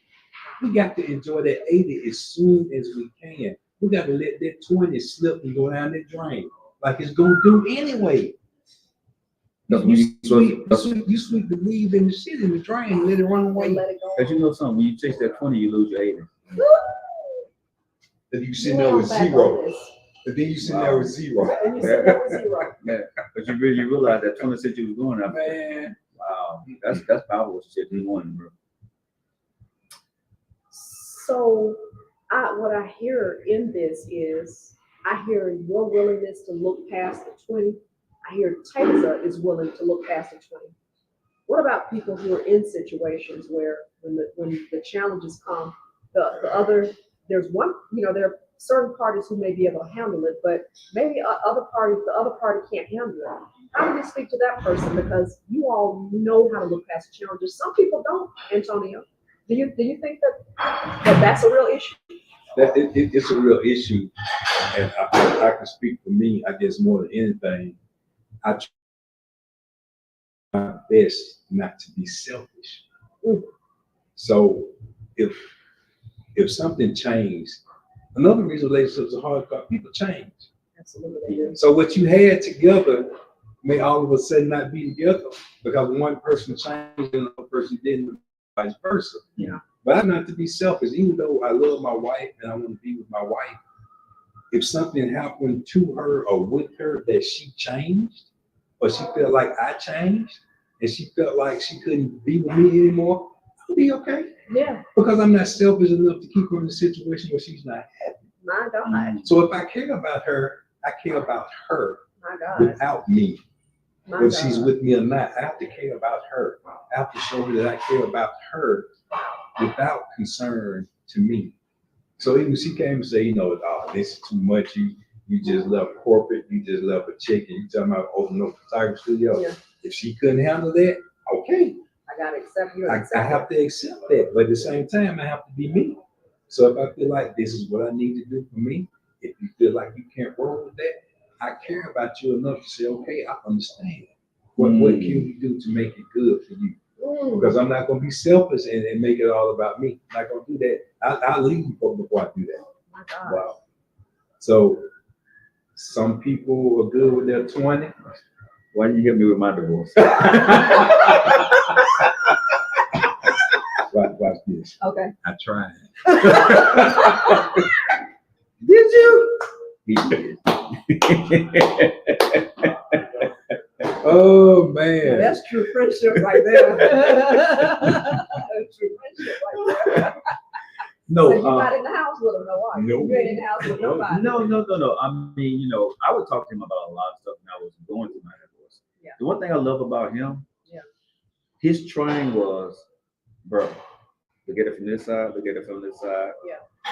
I need to make the best decision. He never, this is one thing about him. Yeah. He never gives you an answer. Right. He tells you look at your options Yeah. and make a decision based on that. Absolutely. Right. And so I didn't like what he was saying to me at the end of the day, but I respected it because that's the advice that you need, because you can't, like he said, I don't know what she does. I don't know what you do. Absolutely. He said, I know you, but I don't know if that's what you do when you with her. Absolutely. You see what I'm saying? So when I was going through whatever I was going through, he was a friend. And the way I love my friends' friendship, they never badmouth my ex. Mm-hmm. They never badmouth me. Mm-hmm. They was there for emotional support. Absolutely. Right? Absolutely. And if I would say something and go too far, they were like, bro, we don't need to do that. Right? Let's just, what are you going to do? My friends always say, what are you going to do now? That's him. They stick me into, you know what I'm saying? And so he noticed when I was going through my little situation, I said, I'm not losing my radio show. Mm-hmm. He laughed because he knows it's true. I said, I don't give a damn about nothing else. Yeah. Right? I said, I'll be butt naked in the street. I said, I'm not losing my radio show. You get it. Am I lying? Yeah. Not lying. Yeah. But do you feel that decision led to some problems with your Oh, spouse. for sure. Okay. That was probably one of the biggest ones. Okay. Was the radio show, because when I started my radio show, this is nothing against her, because I love and wish her the best. No, we're not bad mouthing So I'm not bad anybody. mouthing my No. says wish her the best, but one of the things was financially I couldn't afford a radio show. Sure. And my ex was helping me out so much, and there was no money coming in off the radio show. Mm-hmm. And for radio, I've never made money for 10 years. Yeah. This year is the first year I made money on my show. I never made money on my show for 10 years. That's a business lesson.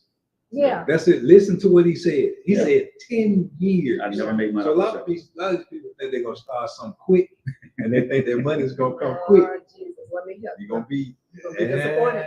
You're gonna stop. Yep. You're gonna stop. I was just too stubborn to quit, and so many good things kept happening to me that I knew I was supposed to be there, but I just had to learn what it meant to be there. So sometimes when you get in situations, whether relationships or whatever, even in my marriage, it was for a season. Okay. Because I wouldn't be in radio if it was for my ex. Wow.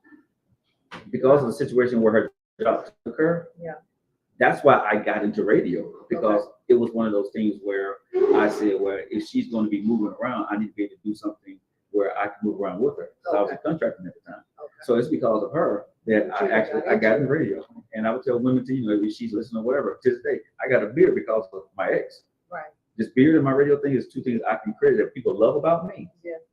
That was from her. Am I lying on? Right. Because it's like October, she said, because she had been trying to get me to grow my beard for years, and I never would. I ain't growing a damn beard, right? Yeah. And we was on TV. Yeah. And it was October. It was called Beard or whatever. Yeah. That's right. No cut. Yeah. And she was like, she was saying, hey, grow your beard. I'm like, grow your beard. I want to see it. So of course, as at that time she was my wife. As a husband, what you say is, sure, honey. But then I started getting compliments, right, about the beard. They should voice my ass. I'm joking. No, our marriage had those issues beside that. But no, I guess for when I was all of it, right, I learned, right, for marriage and for business, that the sacrifices I made, he saw. He told me, he said, man, most people ain't gonna do that. Right? Because I made sacrifices when it came to my business, that the only friendships I didn't sacrifice was him, Melva, and Joe. That was and let me say this, that was because we were directly attached to the business. Yeah. Let's keep it real, so just keep it real. So Joe's dream was bigger than anything. Anything that he attached to had to have a purpose in getting to the dream. Wow. Yeah. So when you're married, you can't put your spouse. You might be able to put them second a little bit, but not way down second. And your drive was that. He told me, this is what he told me. He said, bro, you ain't married to your wife, you married to your business. He told me that many days. He's like, bro, you're gonna lose something. I said, I ain't losing my radio show. Well, that's honest. Hey, I still got my radio. Nephew. But is that not a true conversation? It's true. I say that many times. I said, I'm not losing my radio show. Do you have because I think an entrepreneurial path in life is a very tough path. I don't know about you, I just haven't had this conversation. We love Steve Harvey. And when I look at his life, Steve Harvey is on his third marriage. He had 2 failed marriages. So I have I've gone down the path of divorce as well. But it takes a very special person to understand the path of an entrepreneur. Okay, so I'm going to say this here. I think most entrepreneurs shouldn't get married. Okay. I think when you're going through life and you're trying to be an entrepreneur, you think you should be married, right? Yeah. Some entrepreneurs are not made to be married because they can't walk and chew both of them at the same time, right? And it comes a time in business, and like I said, like your uncle said, it's how you're built up for your relationship, how you built up for life, right? Wow. So if you're built about family, you're going to probably fail at business. I'm not a family person. I'm not an emotional person, right? Ever since he's known me, he's never heard me say, he's known me over 15 years, he's never heard me say, I want a happy life, family, picket fence. I always said, I want to be a multi-millionaire, I want to set up trust, I want to take care of my He always heard me say that. I told him, I said, when I make it, bro, everybody, we going to the car lot. What did I say? We want to get these cars, right? We're going to get on this train. I have never said, even when I had to think about it later on after, the divorce, on my dream book, there was nothing that said happy marriage. It was everything else for the marriage and for us, but I never had in there, and it was blindsided. It didn't occur because I had it, but it didn't resonate. So when I acted all the time, there was never an action for me to do things for the marriage. See what I'm saying? So it's like, for me, it was automatic. I guess once I got to marriage to a certain place in my head, it's like that will always be there. And I put the marriage on automatic, and I went to work on other things, right? And so that don't work in marriage. I found out. You can't put the marriage on autopilot while you do business. Right. But I do credit my wife, my ex-wife for this here. Yeah. She believed me during that time, and she helped me during that time. So one thing I can say is this for her, right? It's nothing bad on her that our marriage did end. The kind of person I was, right, and still am to this day, right? Most women can't be with me. Cannot, right? If you're not about, but seriously, if you're not about this life, and like he said, love me for who the hell I am, and knowing that I'm that dude, right? That this is how I get up. I'm not saying that you're going to be like that, but I am who I am. Yeah. I don't make an apology about You're that. wired how you're wired. I'm wired how I'm wired. So you have to love me for this. Yeah. And if you don't love me for that, right, it's not going to work for me, because I can't walk around on eggshells. I am not going to dim my light or my dream for a woman. Yeah. Even if I fall in love with her, she will lose me if I see that you're getting in the way of what I'm trying to accomplish. Wow. Because I have a dream of what I have to do and what I want to do. And if you're not part of it, if you're not helping me, you are a liability to me. Is that why you've taken a no dating, no relationship vow for at least 2 years? Is that why you say you just don't even comment in that? Because I'm very close now to what I want. Wow. And so I don't want to drag another person's daughter through what I know that I'm going to drag myself through and what I have to go do, right? Because women say I can be patient, but women they're going to text, they're going to call, right? You got to answer them, you need to say something. Yeah. Damn it, I don't want to talk to you right now. Y'all laugh, but I'm so serious. True. Yeah. I don't want to text you. I don't want to talk to you. I don't give a damn about how your day was today. I don't, if I'm doing something. Right? And if I know I'm like that, I need to be to myself. Yeah, that's true. Do you even think you're a relationship person at all? Maybe you're not a good relationship person at all. Not good, but no. I think right now I'm probably more of a better friend and a father than I am a boyfriend or a husband. Because there are times that I can get very selfish. If it's something that I want to do, I'm gonna go do it. Yeah. He knows me. Yeah.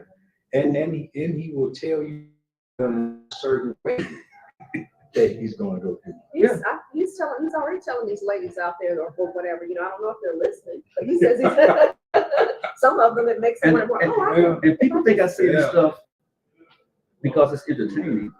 This guy knows me. Yeah. He would tell you that what I'm telling y'all, I'm not BS. I'm serious. I got a goal that I want to get to. When I'm on camera, I'm working to get to certain things. When I'm talking to you, I'm talking to y'all tonight. It's not about no women. Yeah. It's about legacy, future, what we need to do, where we are, how we're going, how we're going to move forward. That's all I care about. That's why I say to people, I'm at a place where in the past, I would have been so concerned about certain things. We're again, if you know, you know. But you're on business, I'm on business. There's certain things that you have to stand on in this space. We are in our 50s. Mm-hmm. I'm 51. Mm-hmm. Joe is 53. Mm-hmm. We're the 50 and fabulous people. We've been around the block. Okay, so what we're going to do, I go through the ego part. Right? I want to work with someone. They may have looked at me a certain kind of way, or he's hanging with so and so, so I'm not going to hang with him, or he's so and so. I'm not going to do that. Mm-hmm. It's no more for that, because there are some things that we have to make happen. And at this age, the 50 and Fabulous crew, in my life right now, it's about legacy. Mm-hmm. It's about what do I leave this earth with. If we have, I just had a friend who lost her son today. He just graduated, and our nephew knows this because I talked about it right when we came to the show. I wasn't expecting it. We were standing and believing that he was going to be dealing with cancer. So what that did, I had my moment, went in the back, and I felt bad about it. But we know that gentleman's at peace right now. So we spend all this time being concerned about petty. When at the end of the day, y'all, you and I, what were we saying? Man, the Lord bless and give us the promise. 18 more, 70 years, that's 15, 16, 17 more years, more summers around. I want my years to be good. And I want to be able to enjoy my life. Not get caught up in this petty. Because at the end of the day, we're going to leave this earth. And I want to leave this earth better, but also having enjoyed and seen the fruit of my labor too. Let's normalize working. Let's normalize having business relationships as brown-skinned people. Let's normalize men and women being able to work together. When I did this, when I was on ABC 3340, nobody questioned me if I came dressed like Pam Huff. Nobody questioned me if I wore the same color as Mark Prager. Nobody questioned me. But they see two brown-skinned people working on a show together. Oh, what's up with them? Oh, what's going on with that? What you see is what's going on. I can honestly say, you know, care less. This here, everybody having on blue today was not coordinated. And look, Boz is in the, you don't even see yourself as being, now it looks in person like it's a purple color, but you do see what's on here, don't you? Nephew said it when you pulled up. Yeah. Nephew said the color coordination here. I know, but I'm gonna say more so that that's God in the universe than anything, because when we were all in our clothes last night, I had another color shirt in mind. That's funny. But when I looked at this vest, this is when I want to wear this vest specifically because I want to kind of tease you by looking like AI today. So, and Morpheus, right? So I had this vest on and I said, okay, I want to look a little bit like Morpheus today. So I said, well, let me go ahead and get my Morpheus outfit on, right? And button up here, you know what I'm saying, and get my Leo, my Neo on, right? But when I put this on, this is what we did. I want to get back to the point here, man. We're talking about relationships, talking about business. Because we got this, you know, the one extraordinary man who does no interview for real. So again, thank you for the exclusive interview you're giving us today, bro. I really appreciate that from you. We got somebody on Keisa's Facebook. They said real quick, I feel like when it comes to relationships, business propositions, and personal power, or any endeavors in life, if there's anything more finer than someone in whom you trust, and that's a person who you can trust, who can trust you. I'm guessing they agree. You know, one thing I had to learn, man, this was tough for me when it came to relationships. You said this to me years, all the time. You can only be you. Yeah. Right? You can only be you. You can't be what your spouse wants you to be. You can't be what you want your mom and daddy want you to be, right? When I went into radio, I went into relationship, everybody was telling me, you know, well, you should talk like this, or you should do like this. But I'm screaming on the microphone. I'm doing what I gotta go do, right? And I would talk to him, right? And he was like, that's who you are. He's like, the people who was telling you that, they're not sitting in front of that microphone. Yeah. Right? Yeah. He said, be who you are. Because I used to hate him, you know, in a way, because every time I got off radio, I would get phone calls, right, from certain people. And they would say, why don't you be more like Uncle Boz or Melva Tate, right? Why are you screaming on the microphone? So, you know, of course, after you hear it so much, you started thinking, maybe, okay, I should do it, right? And I was miserable. I said, wasn't me. Don't let nobody dim who you are when you got energy doing what you do. I don't know if that makes sense to anybody, right? Don't let nobody dim who you are for business, relationship, friendships, families, whatever the hell you are. If that's your energy to make you who you are, because when you start to try to do what other people do, you're tapping into an energy that's not there. That's right. And you don't know how to act. You don't know how to feel. You know what I'm saying? And by the time you finish doing whatever they ask you to do, you feel like shit at the end of it because it don't work. I think that's so good because I can even as your cohort here, your partner in crime, Keisa, My Joe, sister. your sister. I may see some things about you, and this is what I always say to Joe. I say, Joe, now listen.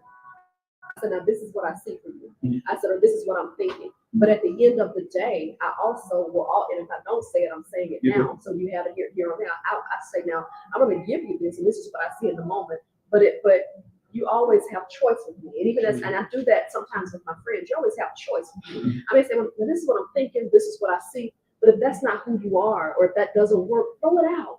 But if I give you a piece of fish, you're gonna eat the meat and throw away the bones. Right. So if that information doesn't work for you, or is no good, or if it's not authentic to you, throw it out. Right. So I may say some things to him. I may say, this is what I see. But you have to know at the end of the day, you got to be authentic, Joe. But here's the thing, Keisa, right? When y'all talk to me, because he knows I give, but I listen very difficult. I don't listen at all to people. I don't listen to them. I really, because I got my own mind. If I gave you the time to tell me something, I'm going to take it under consideration. Sure. Right? And so one thing you have to realize about this, when life has taken you somewhere and you're not where you need to be, sometimes God is sending you an angel or somebody, a messenger to say, okay, now you're here, now you need to tweak this a little bit. So you got to be careful where the information is coming from. Right? Is it somebody that understands, or that? For me, if you know, here's what I'm going to say: if you can't bench 400, I ain't gonna, excuse my French, but I'm not. You know what I'm saying? Yeah. If you can't bench what you're talking about, it ain't nothing you need to talk about. Yeah. Right? Yeah. But when you talk to heavyweight, right? So I'm listening. When he speaks, it's heavyweight, and I know y'all coming from a good place. Right. So you're not telling me to change. No. You never did tell me to do that. What y'all tell me to do now is tweak this. Yeah. Or look at this clip and see what you think, right? Yes. Because if you want to get here, here's an example of what somebody else is doing. Yeah. Maybe you want to shift a little bit. Yeah. And this is just not for me. I'm not saying, but I'm saying for you that's in your life. Who is telling you advice? That's good. Who's giving you stuff for your relationship? That's good. For your spirituality, for your work, for where you move to, right? That's good. You don't have to please everybody, but if you got somebody that, and people can say it's in their best interest, but they may not be. That's right. They may not be in your best interest. They may love you, but they want you to change to make them comfortable. There are different people, right? See, a person just gives you some advice, they don't keep telling it to you. They tell you once or twice, right? And they move on. A person that's trying to convince you to do something, to me, control. They're controlling you or trying to be comfortable. They want you to make them come and listen to you and see. That's right. Does that make sense? That's right. Makes sense. I think it's important in life in general. One of the most important things that we need to figure out is who to listen to. Think about when we were young, growing up in 35211. Yeah. Think about the things that we heard on the street. From first grade on, think about the things that people told us. Think about some of the things, the facts that our peers told us as we was coming up, that we found out was just dumbass wrong. Yes. Right. It's the same when you get to be an adult. Most people aren't necessarily trying to harm you. They just don't know what the hell they're talking about. Absolutely. So it's up to us. It's still on us. It's still our responsibility to determine who to listen to. If there's more information out now than there has ever been in the history of the world, you see it right here on the phone. It's coming from everywhere. Some of these people don't know what the hell they talk about. And there's relationships, that's in business, that's in photography, that's in cars, that's in anything that you can think about. It's there, but you have to have a certain discernment. You have to have a certain process to determine what's going to work for you. So the information there, you just need to determine what's going to work for you.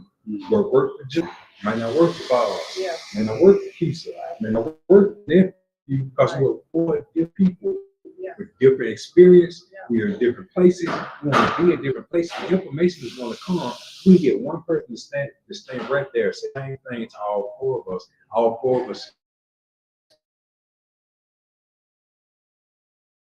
run with it. You may take it and do nothing, but that's okay, because as individuals, we have to find what's going to work for us as individuals. That's good. And let me say, were you going to say something? I was just going to say really quick here that if you guys are watching the show, make sure you go follow our page at Antonio Boswell. If you need photography, you want to take pictures, all our pictures, all my pictures that you see, that was taken by him telling stories. So make sure you go to Antonio Boswell page or the media specialist Boswell. Uncle Boss, media specialist. Go to Facebook, follow him there. Make sure you follow Keisa's page, right? Keisa Sharp, Keisa, Sharp with an E at the end. Follow Keisa. And of course, the one and only Joe Lockett, you know what I'm saying? Google me, you'll find me. And I was going to say that what you were saying was so good about the advice, because we even have to, let's include family in there. Mm-hmm. Because that can be detrimental because a lot of times the people who have the closest, are closest in proximity, we put a lot of weight, and I'm not saying that that's wrong, but what I'm saying is we have to be real careful in understanding whether or not they have the best interest. You know, a lot of times we're just wired. If such and such say something, it's the gospel. If such and such say something, it's the gospel. Well, I'm going to challenge that. I'm going to challenge that, because some things that have been put upon us, or some things that have been said by our family, have been detrimental. You ain't gonna amount to nothing. Or you always look goofy. You've always, and some of us are living with that. He's waving at us. Am I? A question. Yeah. Okay, go ahead. What you laughing at? Always look goofy. Before we get to the question, this portion of the show is sponsored by Filter Coffee Parlor. Okay. This portion of the show is sponsored by the one and only Filter Coffee Parlor downtown on the south side. Make sure you guys come on down. And next week, join us for a cup of coffee. We have a question coming from social media. Next, what we got? First, look like Miss Denise in. She said, "What's up, homie?" What's up, Denise? And then over here, Marvin Marbury, he said, "Question: What would you consider as commitment to excellence?" Me, I would say excellence is doing what's meaningfully right, and it's not easy. It's not easy, but sometimes I can be hard to practice what you preach, eh? Etc. Yeah, he got accent. Oh, you're right. Today. Yeah. He got it. Yeah, he got accent. But you know something? I think one thing I had to learn, and this is probably easier for me than most. I got a military background, which gives me discipline. Absolutely. Right? And consistency. It's your superpower. Right. It's my superpower, because once I'm locked in, pun intended, Yeah. to something, I latch onto it like a bulldog. Yeah. And I don't know how to let go until I complete it. Yeah. So it's either one thing, either I'm going to finish it, or the one thing that I learned was, because I would come up with these ideas, right? And when they wasn't working because I was needing money, I would relinquish them so quickly because they wasn't working. And I was like, I'm trying all this stuff, right? He's like, I'm like, what? You're like, I really don't want to talk about this. He said, because everything you did was a great idea. You never gave it time to work. That's what he told me. He said, everything you said was a great idea. You never gave it time to work. See, the ideas was good, but I wanted the results right away. Because you need it. I needed the results. I've been there, you know entrepreneur. Right? I've been there. But this is why I say I shouldn't have been, I don't want to say I should be married because my ex-wife was a great person. But sometimes you're in situations where you doing things and it's not going to be cohesive to what you need to do because of obligations you have made to life. Sure. Right? And so I was married at the time, and money was of the essence of that you need to make money. Sure. Right? And you got your dream. And when it's not panning out, right, as an entrepreneur, right, you either need to abandon that dream or go do something more. If you start doing something more, it takes away from the business, or the business is not going to work. Absolutely. You're not going to have time for it, right? You're trying to go and do other things. How do you balance all of that, right? Some people can't, and that's why a lot of business fail. I'm not mad at anybody. I want people to understand. Watching this, I'm not knocking my ex at all. It's nothing to do with it. This is about your life, okay? So get off my ass. I want to hear it. Yeah. Okay, I'm just being honest, man, because I don't want to hit anybody in my inbox on the BS later, right? Yeah. Because she was a wonderful person. But sometimes things have a season for a reason, and sometimes you have to realize before you become an entrepreneur, what life debt do you already have? What have you committed to yourself in life, right? I didn't look at and it's probably y'all don't like what I'm saying, but that's the way I have to rationalize for myself. Sure. You're talking. I was married, with a son, right? 2 daughters. What I saw was I needed to become financially independent, right? To make that work. What the marriage really needed to be, what I had taken on was They needed a husband and a father to be there for them emotionally and everything else, plus the finance support. But they didn't care whether you was rich or not. Sure. I cared about that. Sure. And so I didn't look at it from my life that I took on. I'm like, I'm the leader, I'm the man, y'all gonna roll as I roll. And I listened to no part of the emotional part. This is my ex at the time, my wife at the time, right? I didn't listen to the backbone and the foundation of the marriage and the family, right? Because I'm like, without this don't exist. Okay. And in my mind, that you're going to take care of that, but fellas, don't do what I did because you wind away all my. So let me just say this. We have certainly had similar things to happen because I found when I obeyed what I believe was my life's calling, that got me into trouble relationally because because you're coming from being this 6-figure corporate earner, here in Alabama, which is a small segment, and it's like, you feel like you're hearing the call of God to do what? to go to do what? To go to zero. Right. I get it. So I'm not putting anything on anybody, not saying anything negative about anybody. Right. But I understand that when you do, again, y'all, and I know we're connected to people who are watching, who feel they have that entrepreneurial call, you better make sure that you're called because it is going to cause some turbulence if that spouse isn't ready. But let me give the balance on that, Joe, because you, I, other people who've been in the situation, it takes two to tango. And when you're in a relationship, it takes two to change and two to work through. Uncle Boz just said he went through that situation. Uncle Boz just said he shifted in his marriage. They've been going together for 19 years strong. So here's what I understand. I put a lot of responsibility on myself to cause turbulence in relationally, because of me making choices as it relates to this. But at the end of the day, when people, we have to realize this, it's just not on one party.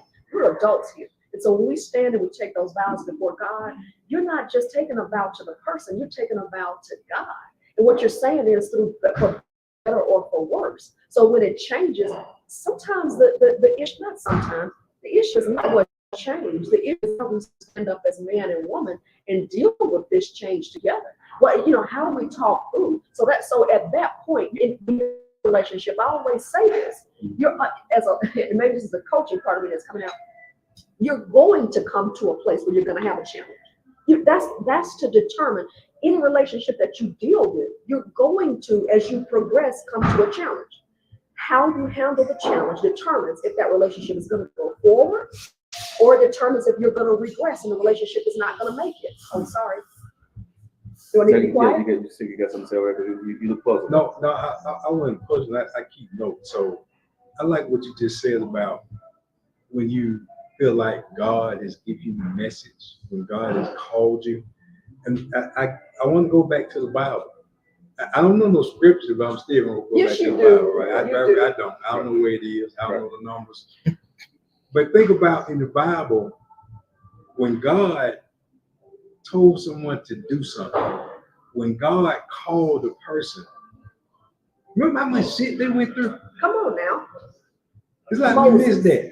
Moses, you know how much stuff Moses went through?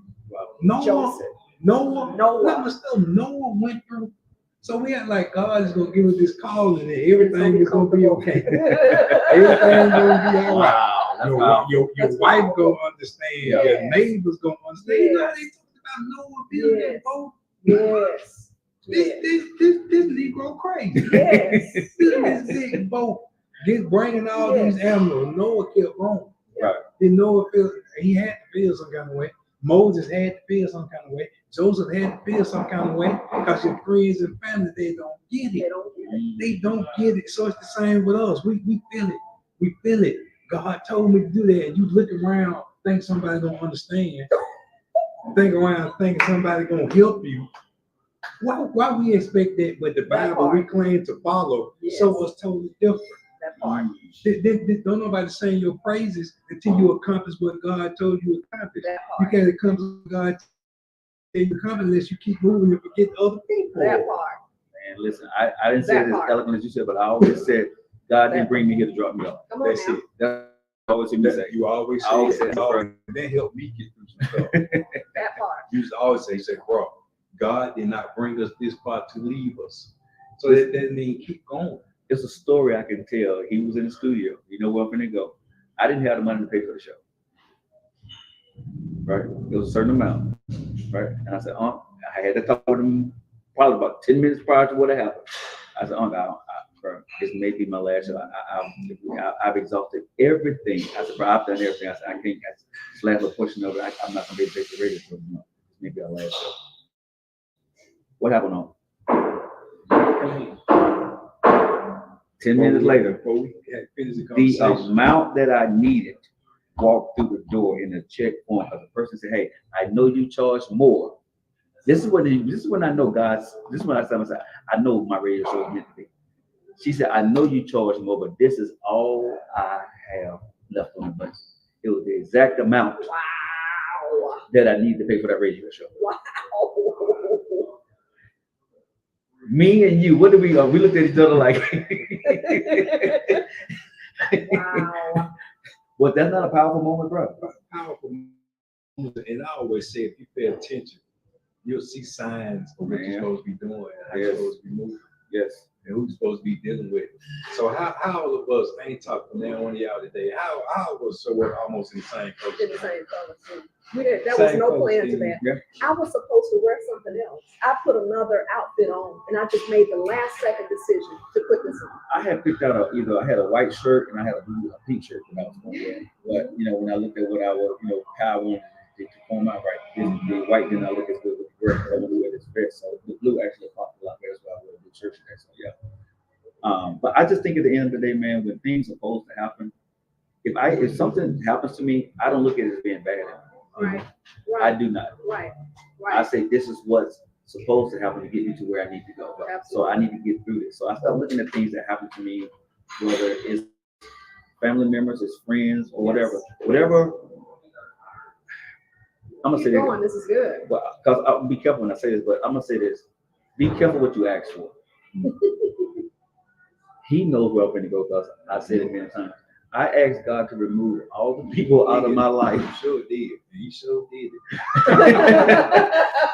Man, it. Listen, ain't gonna be his wife. Man, listen. I asked God, and because I had told myself, man, I'm asking God, man, I pray, I said, God, remove everybody on my life that need to be here, because I can't get to where I need to if everybody's not on the same accord. No S, no crap, y'all. Probably about a couple of weeks later, my wife actually got divorced. Other things started happening, right? And there's nothing bad against anybody, but I'm just saying, this is what I asked God for. And I ain't said, hey, but I told him to remove the people who didn't need to be there, right? So obviously she was not happy with the situation. And we both knew that it wasn't right. And she was the first one to actually make. So I applaud for that. Yeah. At the end of the day. So at the end of the day, nothing like that. I don't know if you have any other points, but before we get out of here today, and I know the time is well spent, we got to talk about AI real quick. Can you just kind of can you delve over into that, or no, not really? So AI for me stands for authentic intelligence. So AI is coming, AI is changing things as far as being creative, as far as writing and images. But for me, I have to respect my experience. I like to write. I like to do my own images. So honestly, I stay away from AI. So as always, I'll just give a little information. I want you guys to pay attention to how AI is used. I want you to pay attention to who is using AI and how they are using AI. Then determine how AI can help you accomplish what you're trying to accomplish. So like Joe said, I don't tell you what to do. I just give you information. You make your own choice, your own decision. Yeah. So I did use AI. I was writing something and the little thing popped up and it had the AI that you click. It said rewrite it. So I clicked it and it rewrote it. And it was pretty good, but honestly it sounded mechanical and it didn't sound like me. But I did find out I can put some tips in there. It'll write it and then I just go in and I edit. So it does save time. Now, as far as AI images, don't like them, can't stand them because I don't like fake. Yeah. I don't like fake looks. Yeah. I don't like fake looking skin. Yeah. I don't want my big head on a fake looking body. Yeah. I want you to pay attention to who is using AI and how they are using it. and then apply that to you again. I heard you guys talking about trends. Be careful about trends. One reason is because if you follow trends, you're always behind. It's follow trends. If you always follow, you're always behind. And I add something to that. A lot of millionaires who follow trends. But is that your lane? Is that your spot? That's not me natural. I don't like to follow. I don't like people to tell me what to do. I like to create my own and do my thing. Yeah. But there are people who are millionaires following trends. Again, you have to find what's right for you. Again, look at who's using AI images and what they're using it for. Look at the people who you think are successful at what you do and see how much they're using AI images. Mm-hmm. So I say this, when I see AI images, it's just everyday people having fun. Yeah. I don't see top business people using AI images. And if I'm wrong, please tell me. I like to be wrong. Yeah. Because if I found out I'm wrong, we found out it was right, we can all get better. Yeah. So AI is coming. AI has changed photography. I don't know about other photographers, but over the last 60 to 90 days, my business has gone down more so than the same 60 to 90 day period last year. And I think it is because of AI. Things are changing. So you may want to know what's going on with it. But again, find what's right for you. I don't plan on going into AI as far as my images. I'm still going to do my thing. I'm still going to tell my story. And right now, the stories I tell are not involved in AI. I still want to connect with people. I still want to be as authentic as possible because that's what I enjoy. That's what I like. I need my images and my work to work. Us getting together, having fun, we can do that after hours. We can do whatever we're going to do. But when you come into work, let's work so we can get the results. When we get the results, then let's have fun. Let's have fun when you get to that money. Let's go out after we get to that money. Like when it's time to work, let's work and let's find out what's going to work for you. So you guys can hit me up, A Boswell Media. I do photo, I do video. Most importantly, I do consultations to help you find out what's going to work. Everybody got pictures.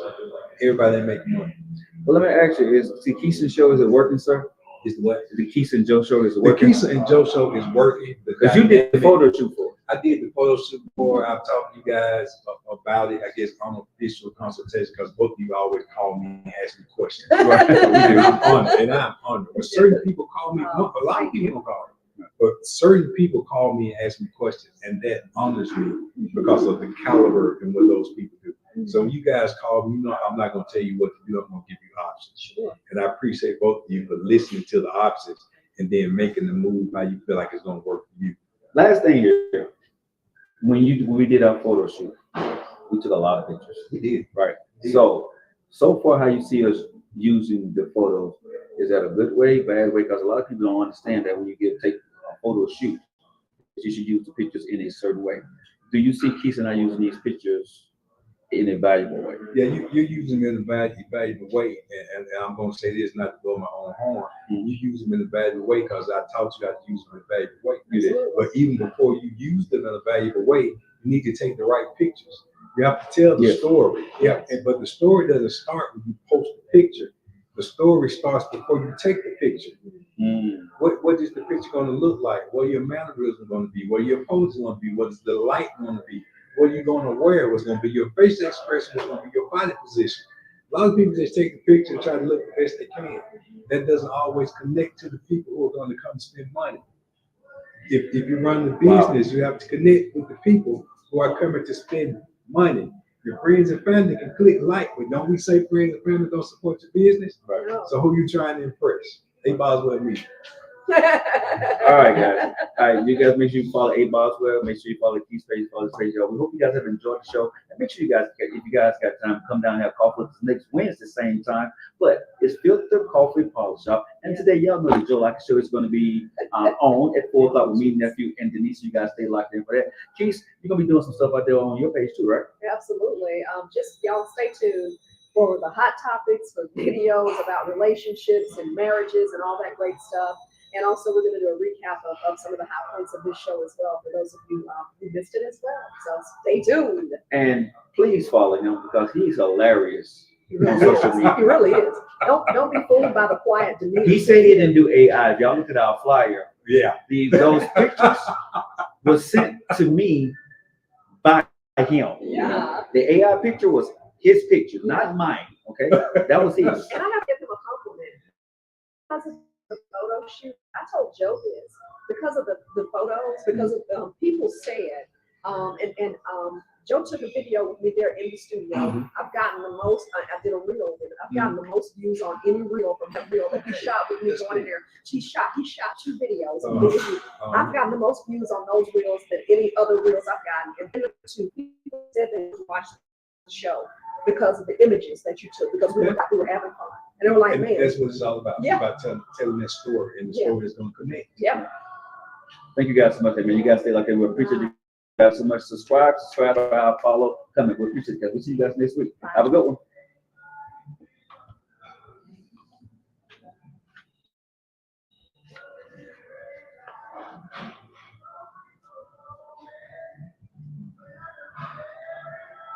I didn't even sing a song. Oh, yeah. Hey, Just grab that making right sure there. we're off. Grab that phone because it's not up. No, because you